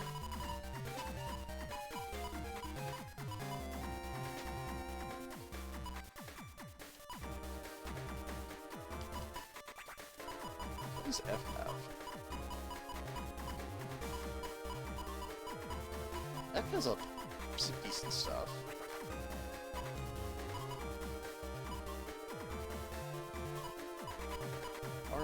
Aurahead's not bad. Aurahead's one I like to pair with Vulcan, actually. Because if you can get them flinching,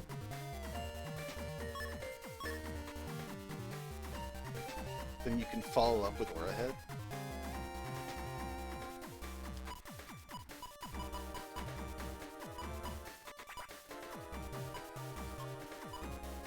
Reflectors are fun, but I'm not good at them.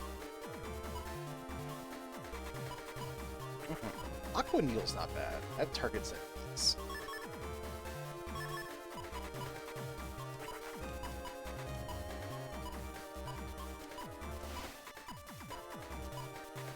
And of course, we get a basic. Actually, if I'm going for base, then I actually want to break panels as much as possible.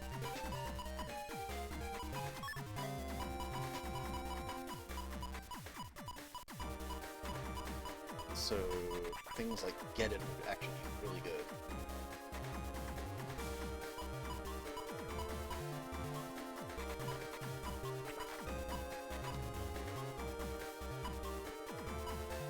Oh.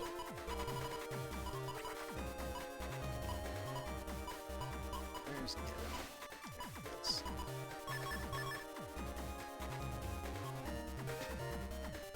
So if I'm correct, how base works is base shows up and just fucking unloads damage on the entire enemy field, but it's determined on how many panels are able to be shot. So if you lock an opponent on a single panel, he'll just unload on that one panel and just do a bunch of damage.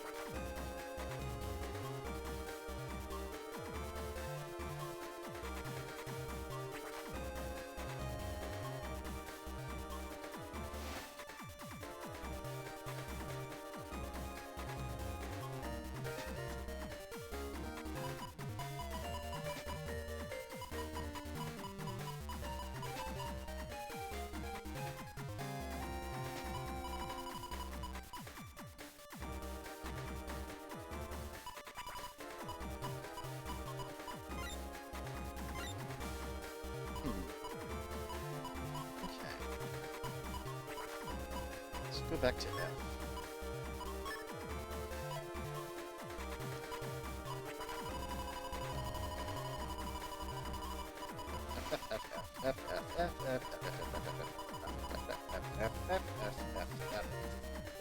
Okay.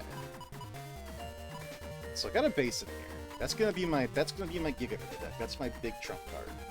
I'm gonna focus on breaking panels and maybe do I have free area grabs? I do. So that's going to make it even easier.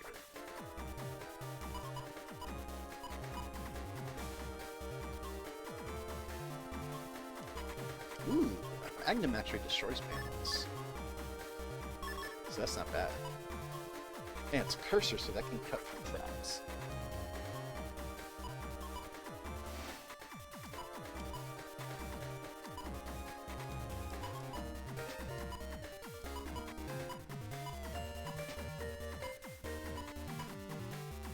Mach gun's always good to have.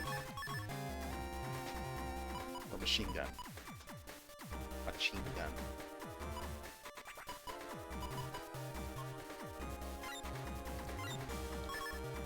Let's get one more Aura Head and Vulcan combo.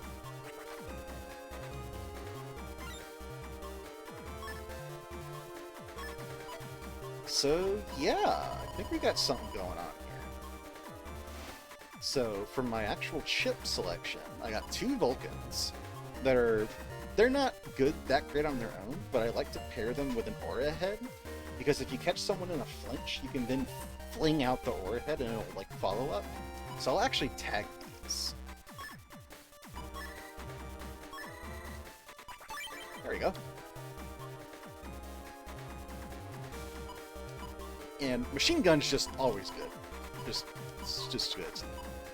So my focus is probably going to be limiting their space. Right, I'll get to those when I'm actually in my Mighty Customizer build. Have fun, Aussie!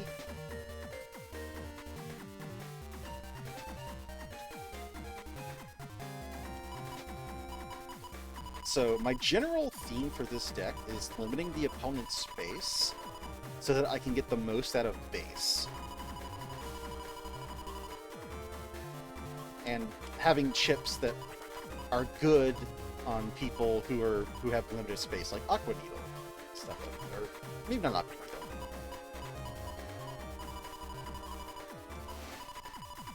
Do I have any better chips for that, actually?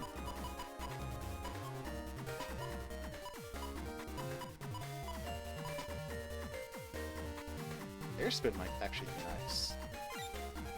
Because, like, if I push someone all the way back, then I can throw out the air spinner, and it'll just, like, hit them guaranteed, essentially.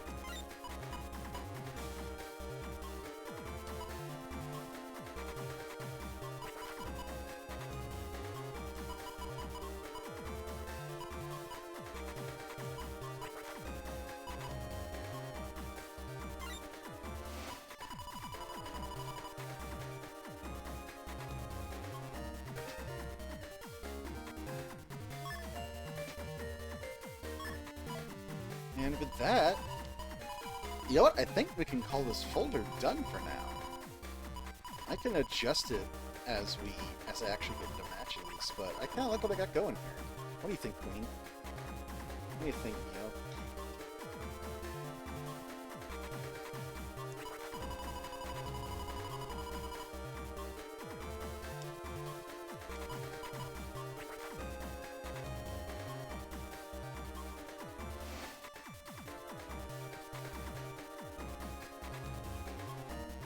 Okay, yeah. So there's our folder. Also name it.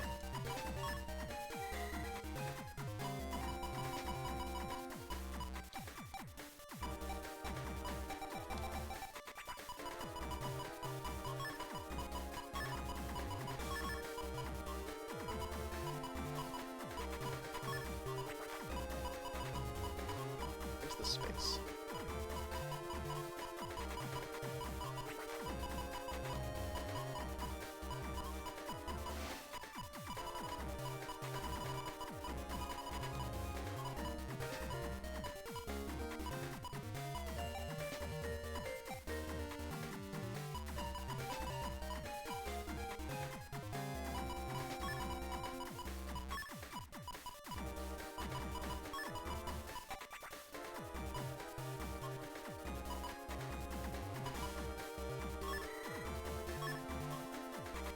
Wait, fuck.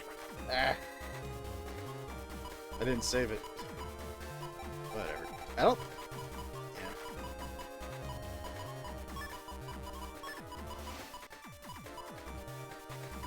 Actually.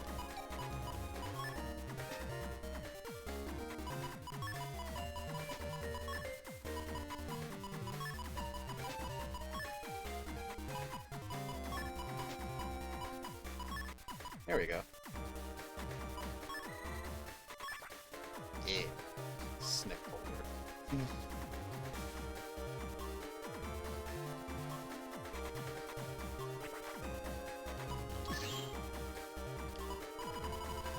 Yeah, that's looking pretty alright.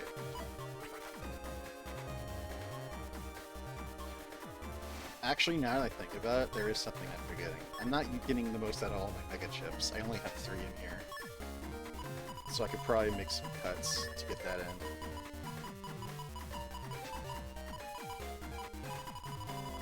Just need 2 cuts, though.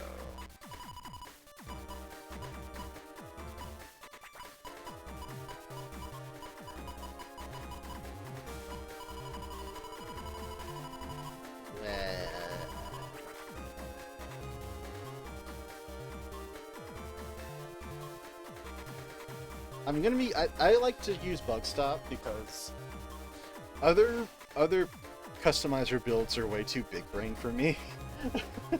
I kind of like to just turn my brain off and see what kind of shit I can fit in there.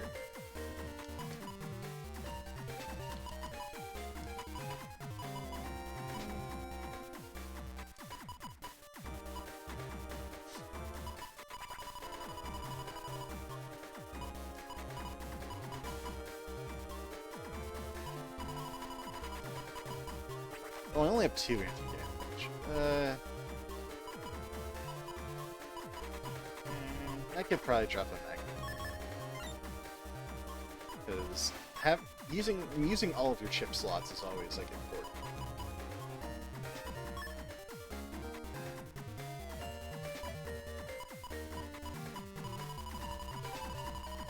Yeah, you gotta find the right balance between how many staples you want to run in your deck and how much actual...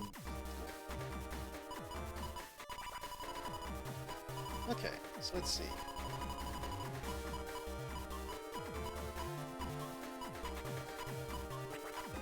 I like Ground Man, actually. Ground Man's good for, like...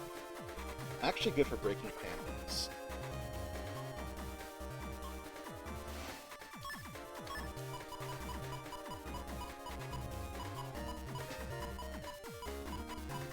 Slash...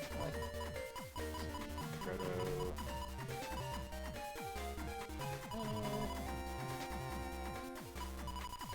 There aren't any F megas, which is disappointing, but I've always been fond of Spout Man, honestly. There we go. We got our 3 megas, we got our Giga, the rest are normal.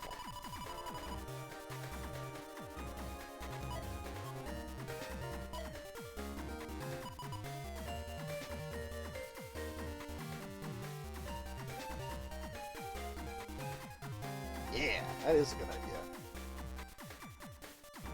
Anyway. Now let's actually get down to building our folder. So first of all, let's go ahead and get the main program that's going to make all this work.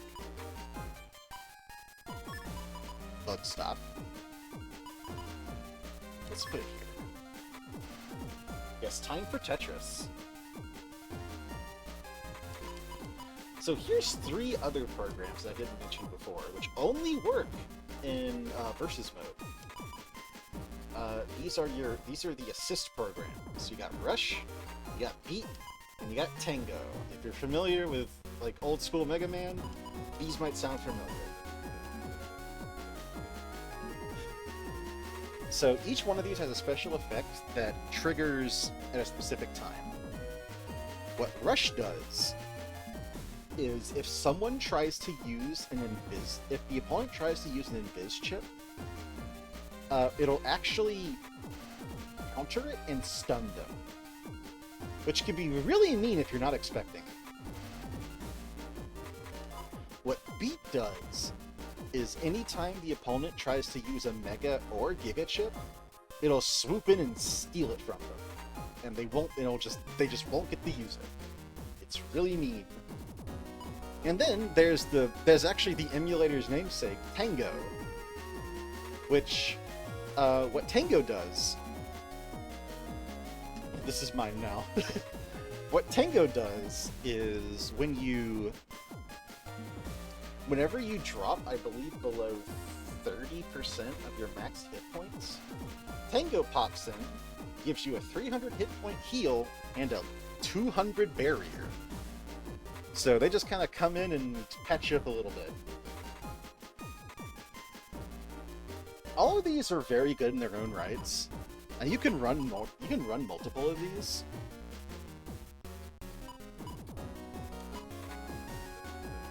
But for now, I think I'll run Grudge.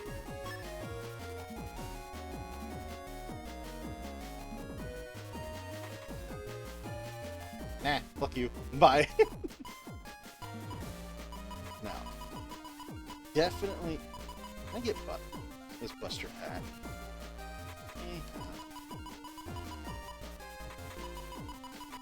So let's see what we actually want. Super Armor, definitely. That needs to be here.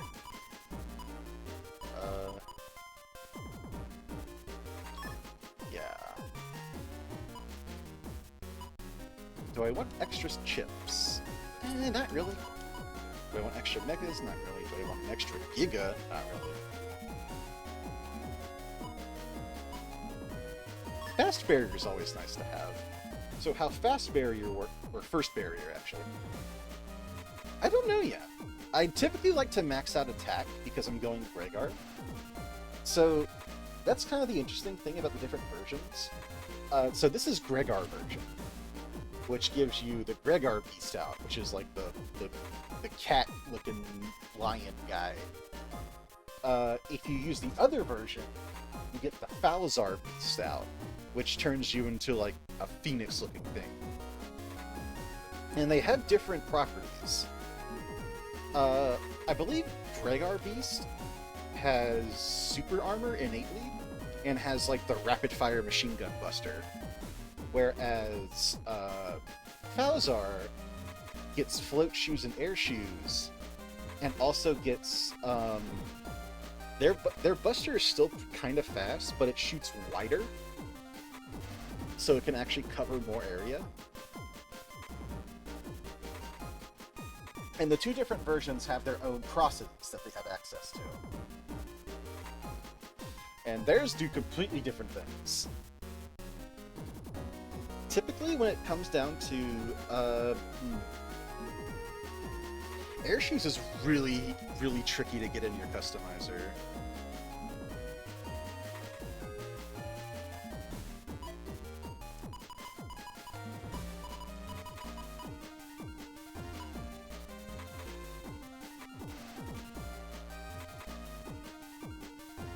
But essentially, when it comes to picking what version you want to pick, Greagar version is more focused on doing damage and it's a bit more straightforward.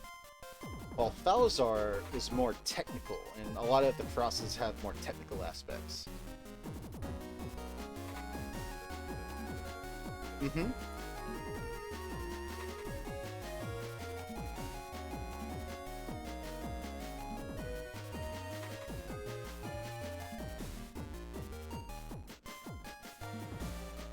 Can it? Huh. I mean, in general, you don't want to get hit with uninstall. Oh, yeah, okay, maybe. Yeah, in general, you don't want to get hit with uninstall, period. So, unless I just don't run any command line programs, that's going to be something I'm going to have to work around either way. Actually, here's a way I can probably install air shoes. Can't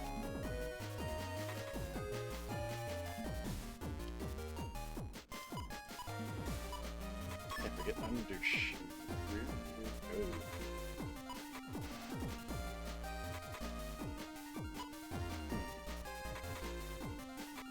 The thing is, if I'm using Geddon, I really need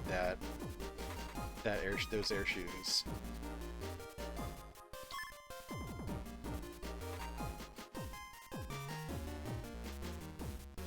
So cool thing about this, Bunsig, is so this emulator is called Tango, and it's something that the people at the N1 Grand Prix Discord cooked up that specifically is designed to run these games and have like online matches with rollback netcode.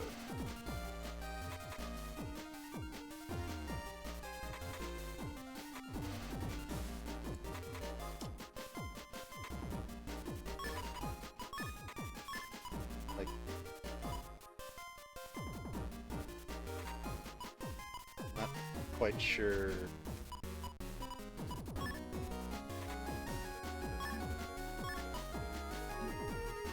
And the cool thing about, they actually just recently updated Tango, Bunny.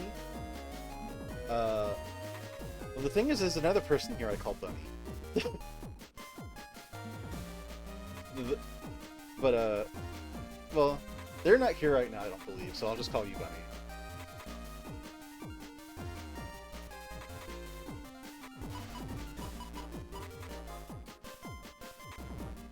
Oh, wait. Yeah, okay, hold up.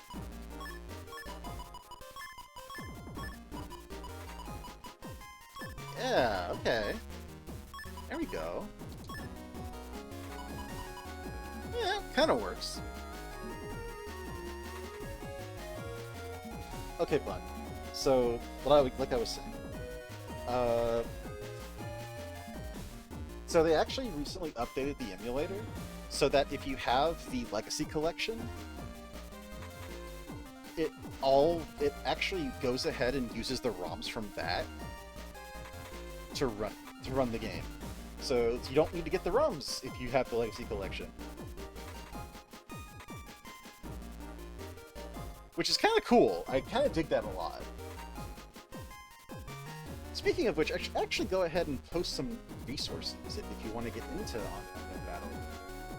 First of all, there is the titular Tango emulator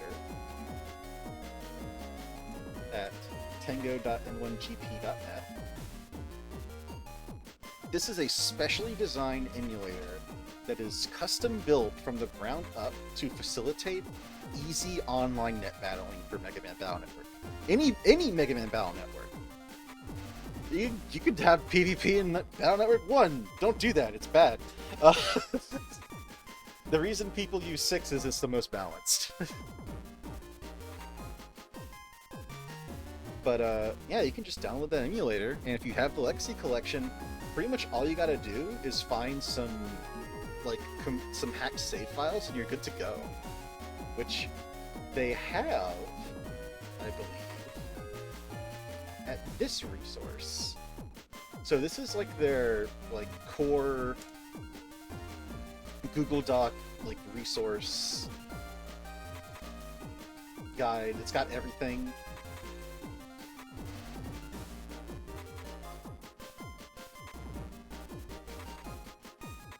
event calendars, it's got guides, it's got pretty much everything that I've talked about here. It's got links to all the save downloads, because you wanna hack save to do this. That way you have as much resources as you need to actually build the folders you want.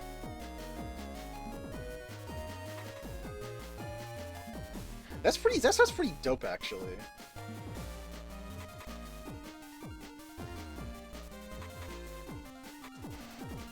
Let's see here. Back to customizing. So we got air shoes in. That's good.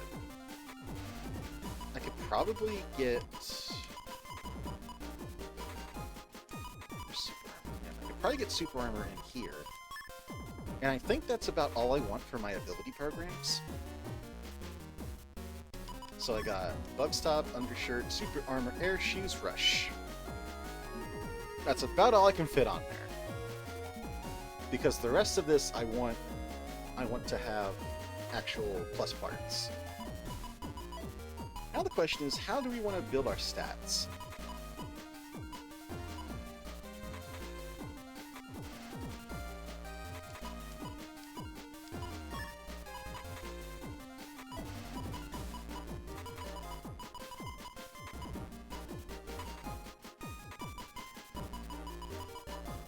How much HP do we want? Probably not going to be able to get that much, sadly. This is a pretty full customizer.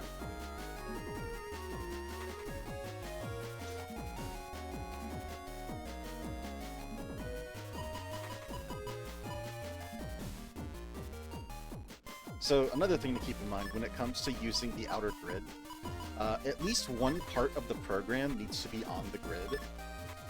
If it's not, then it just won't let you do it. So you really want to try to get like the absolute most space usage you can.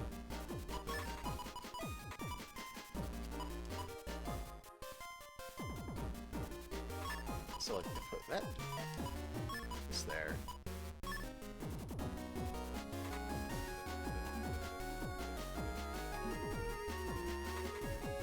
That's 200 HP. If I put this here.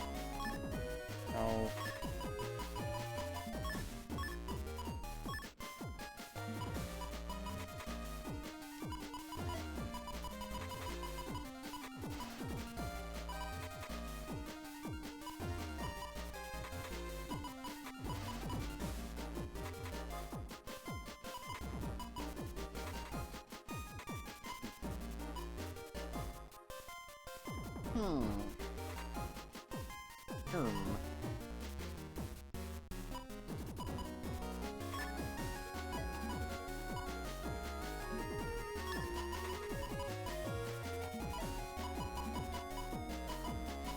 I can squeeze a charge max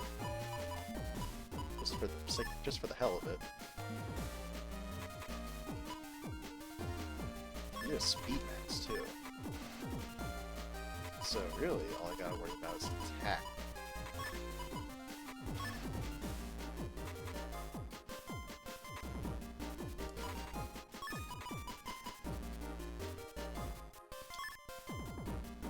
Okay, so here's our build. It's probably not the best I could do.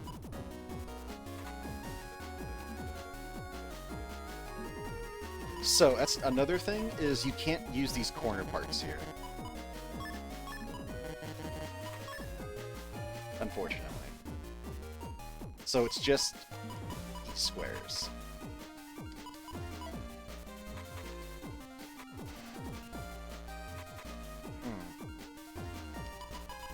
Okay, you know what? Let's see what we got. That should be plus 300 HP with a lot of abilities. Okay. So I got 1300 max HP, which is kind of on the low end for some builds, but the thing is I also have a lot of abilities. Like I have Rush, I have Air Shoes, I have Undershirt, I have Super Armor, I got a lot of good shit. I got a lot of really important stuff. And my Buster stats are pretty good. Maxing out Speed and Charge is thankfully pretty easy. maxing out attack is the trickier one.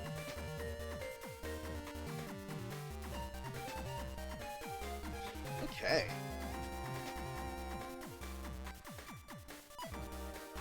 So with that, let's save.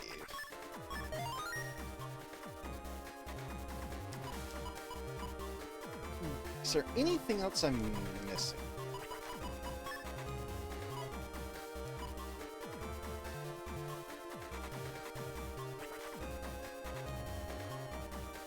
Yeah, like that is a thing. Bug stop is like a big chunkier customizer that just can't use.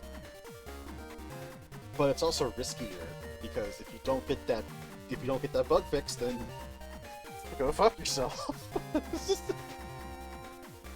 It's very, very risky way to play. I like to play it a bit more safe, I guess. That's just me.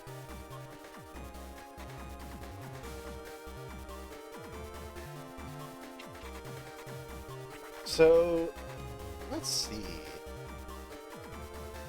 I'm not sure if anyone currently in the chat is able to play, but anyone want to go? I could find a match on the Discord if I really wanted to.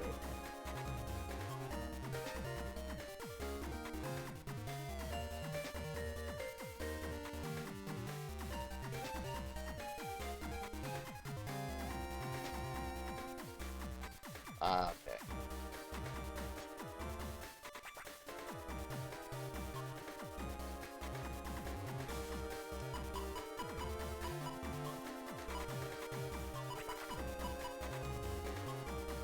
Oh!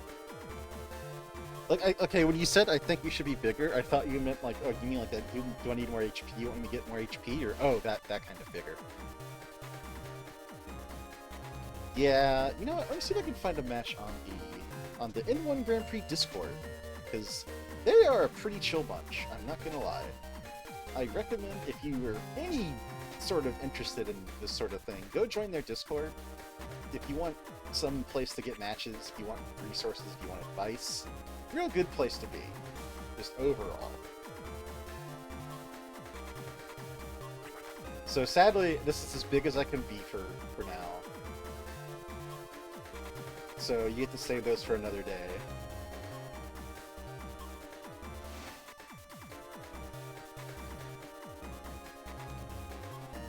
Let's see. I might go for actual matchmaking. There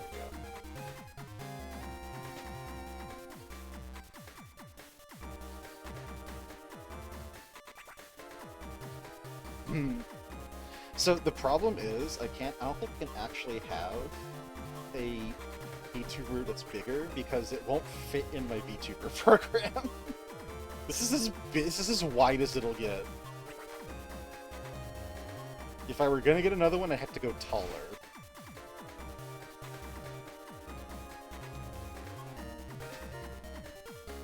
Which is probably something I could do.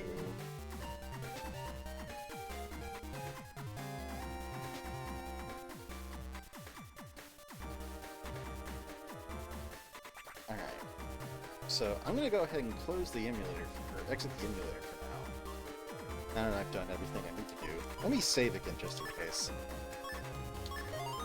Now that I have a customizer and a folder.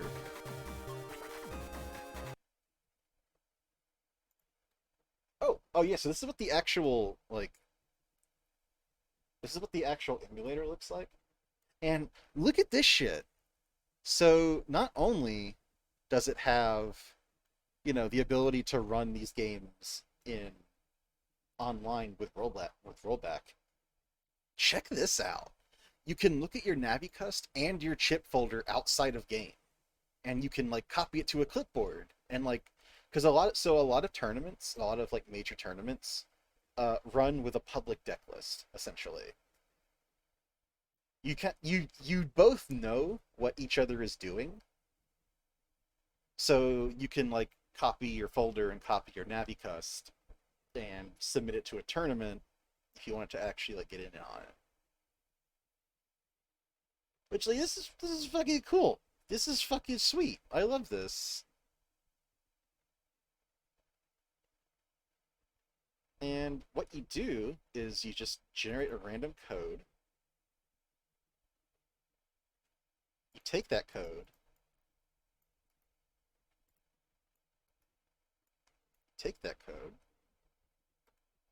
copy it, and you post it in a place where people can see it, and if they want to fucking fight you.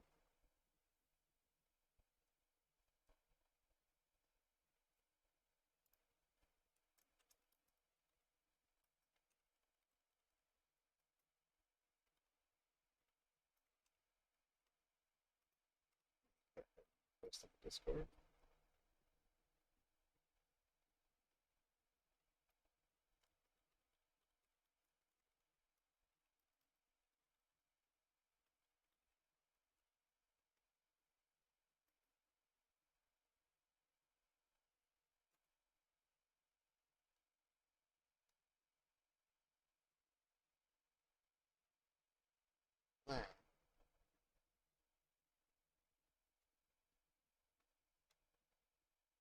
So should I set any mods? Oh yeah, so that's another cool thing is if there are any like patches and stuff that people have made for these ROMs, you can just install them here. You can just pop it in, just whenever you need to. It's super cool.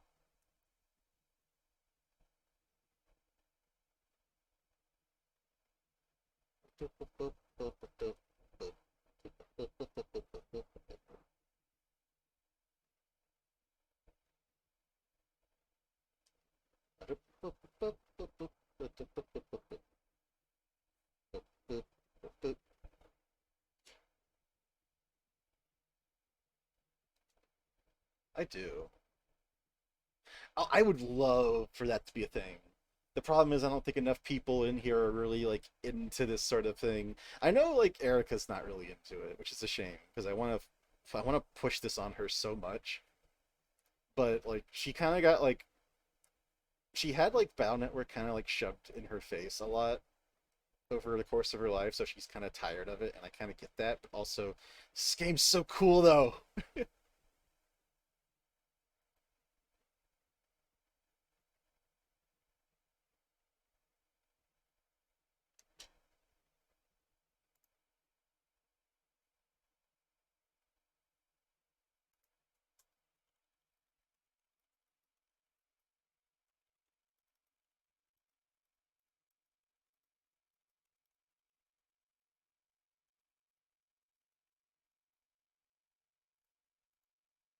All right, BN6.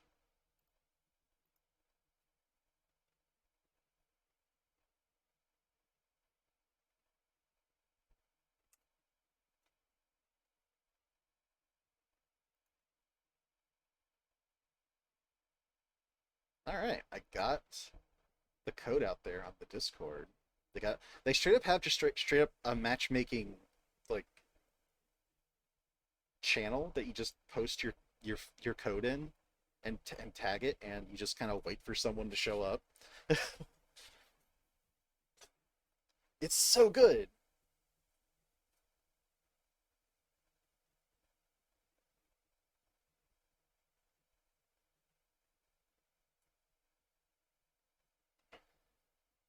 But no, I would love to have like a little fucking like net battle league. That'd be so cool. I would love that. I'm a fucking nerd. I'm annoyed. See if anyone bites.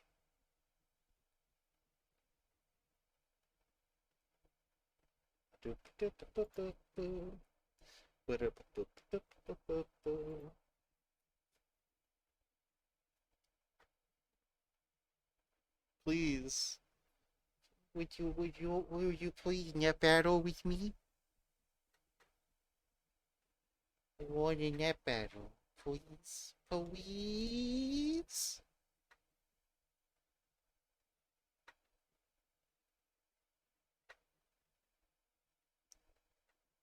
Not gonna lie. This matchmaking still better than the Legacy Collections version. Even if I do gotta wait a little bit.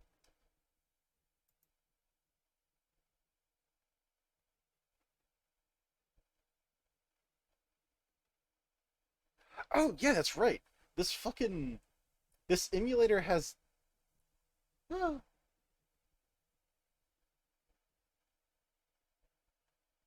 oh hey Cheryl. Oh, you were. I just talked to you. Welcome to the stream. Sorry, I'm a horny furry. I'm a horny furry. I hope that's okay. All right, let's see here. Uh,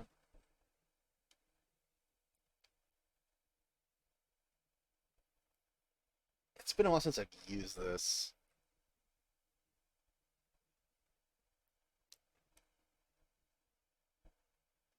Uh,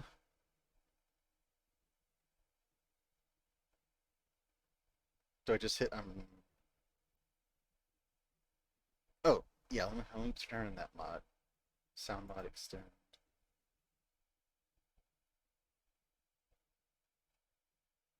Yeah, cool, cool, cool. And I guess that looks like it's everything. Thanks for stopping by the stream. You didn't need to do that. That's very nice of you. I kind of spent the whole stream just trying to like get people into this, and now I want to have a few matches. Anyway, I'm ready. Let's go. Let's go. Battle 1.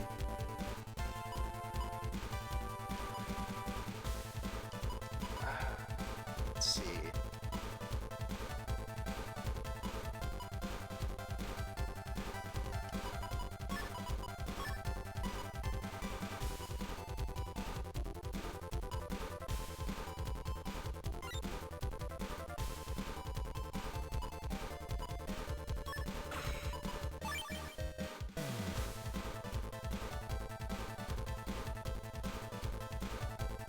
Probably gonna get my ass kicked, but that's okay.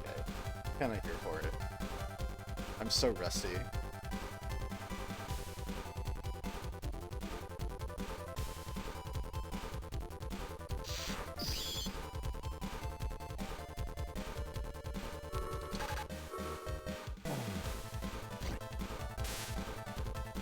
And that right there, that's a time freeze counter. You see what I did there with that invis?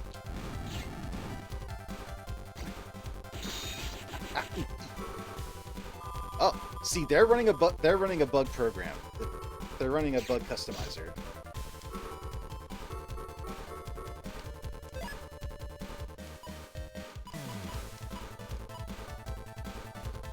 Round 1 bug fix, baby. It's good draw. Good draw.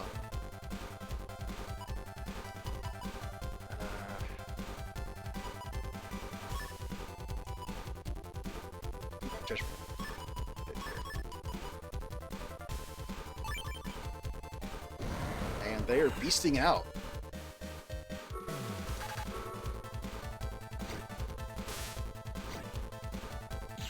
And there's the grab revenge.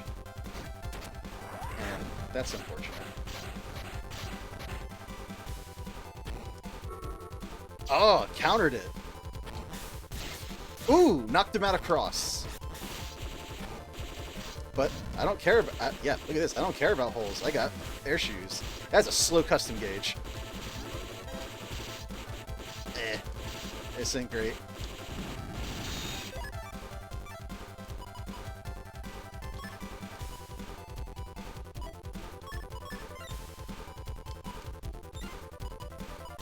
Let's fucking... Let's fucking go. Let's fucking go.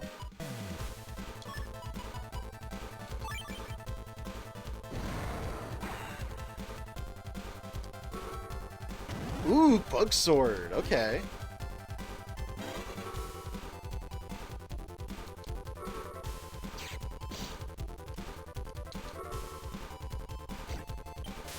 Whew. Oh, okay.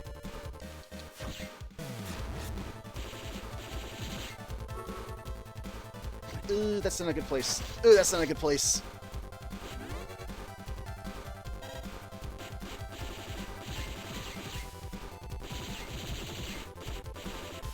I am definitely on the ropes here.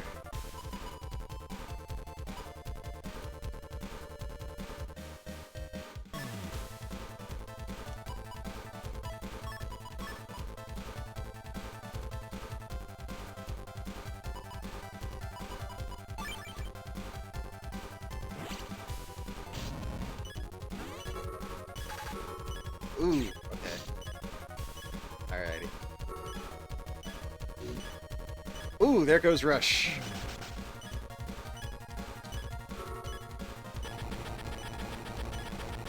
And now we unload. Ah, damn. Alright.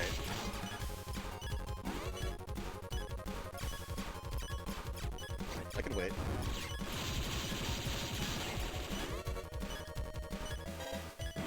Ow!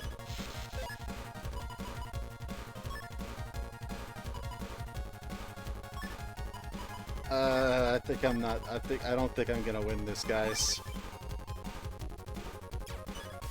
Ah, shit. Good game, good game. Round 2.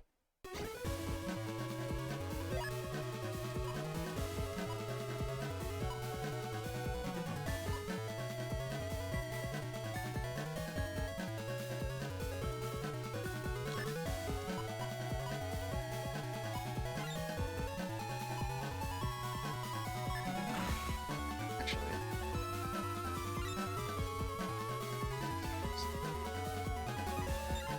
I think that's good, actually.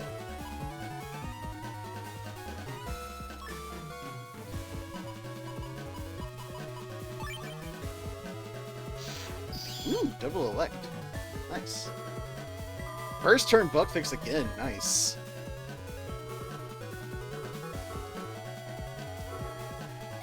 God damn. You got a loaded hand.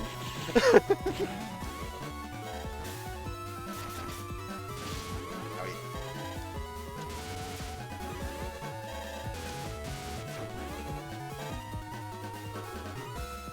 Oh, that's gonna hurt. Ow. Ow.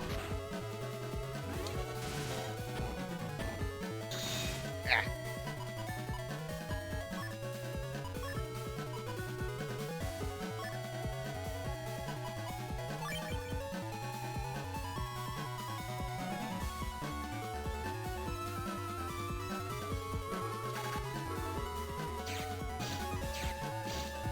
Damn it.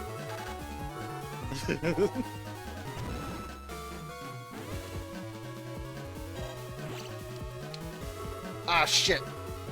Ah, fuck. The hole. God damn it. Ah, I forgot about the hole. So that's another thing to note. You cannot summon a Navi on top of a hole. Oh, this is bad. Oh, I see what you're doing. Oh, this is bad.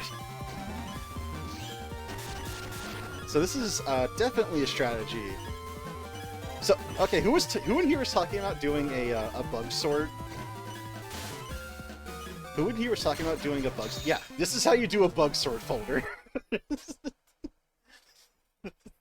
You just cut off all of their space and just go to town. Good game. Thanks for stopping by. If you want to go again, I'm down. I might have one more battle, then we'll cut it. We'll probably take off for now.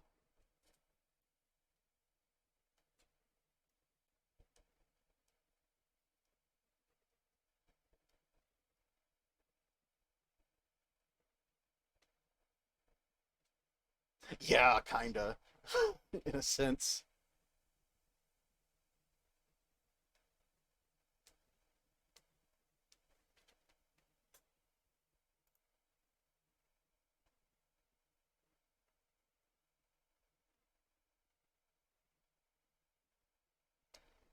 You know what? Let's see if anyone else is posting matches. Here we go. And you just copy someone's link code, and you hit fight.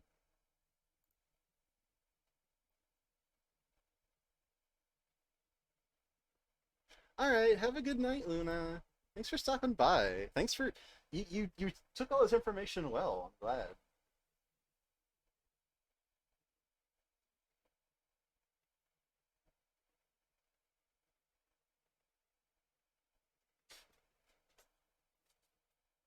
Okay, in that case, if people are popping up, I'm probably going to go ahead and call stream for now. That was a lot of fun. Thanks for coming. This was a bit of an impromptu stream because Erica wasn't feeling too great, but I had a lot of fun doing this, and I hope y'all did too. I hope it wasn't just me being a boring nerd for 3 hours. I admit I don't really do solo streams that often, and I'm afraid that I'm like I don't have R2. Thanks for following. Or wait, actually, did you?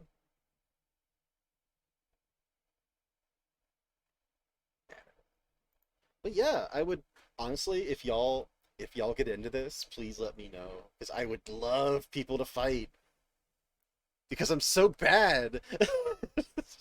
I'm so bad at this. Oh, you're not already in the Discord? How are you not already in the Discord? You're my girlfriend. How are you not in the Discord? Hold on.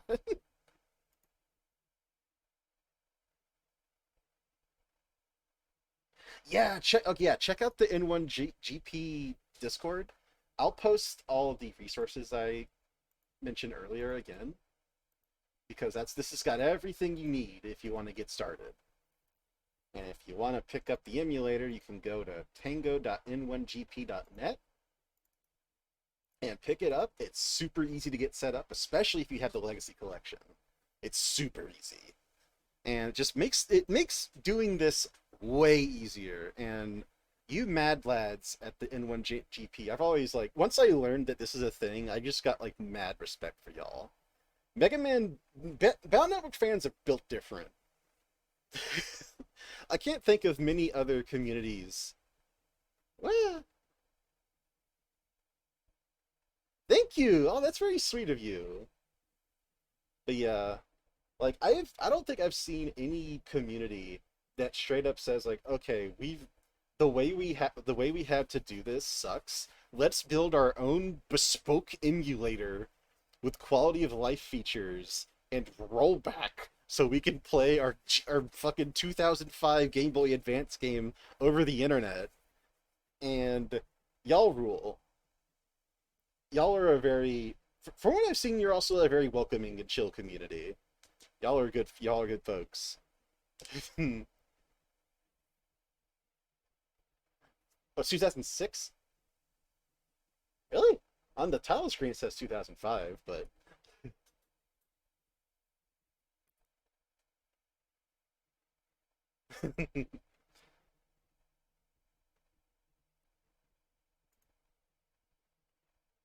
yeah, no, y'all are lovely. And with that, I think I'm gonna go ahead and hop off for now. But this is way more fun than I was expecting. And I'm glad to see a few people from the N1GP Discord popping in to say hi. Y'all are cool. Keep on keeping on. No matter what, we will always be connected. And with that, have a good night, everybody.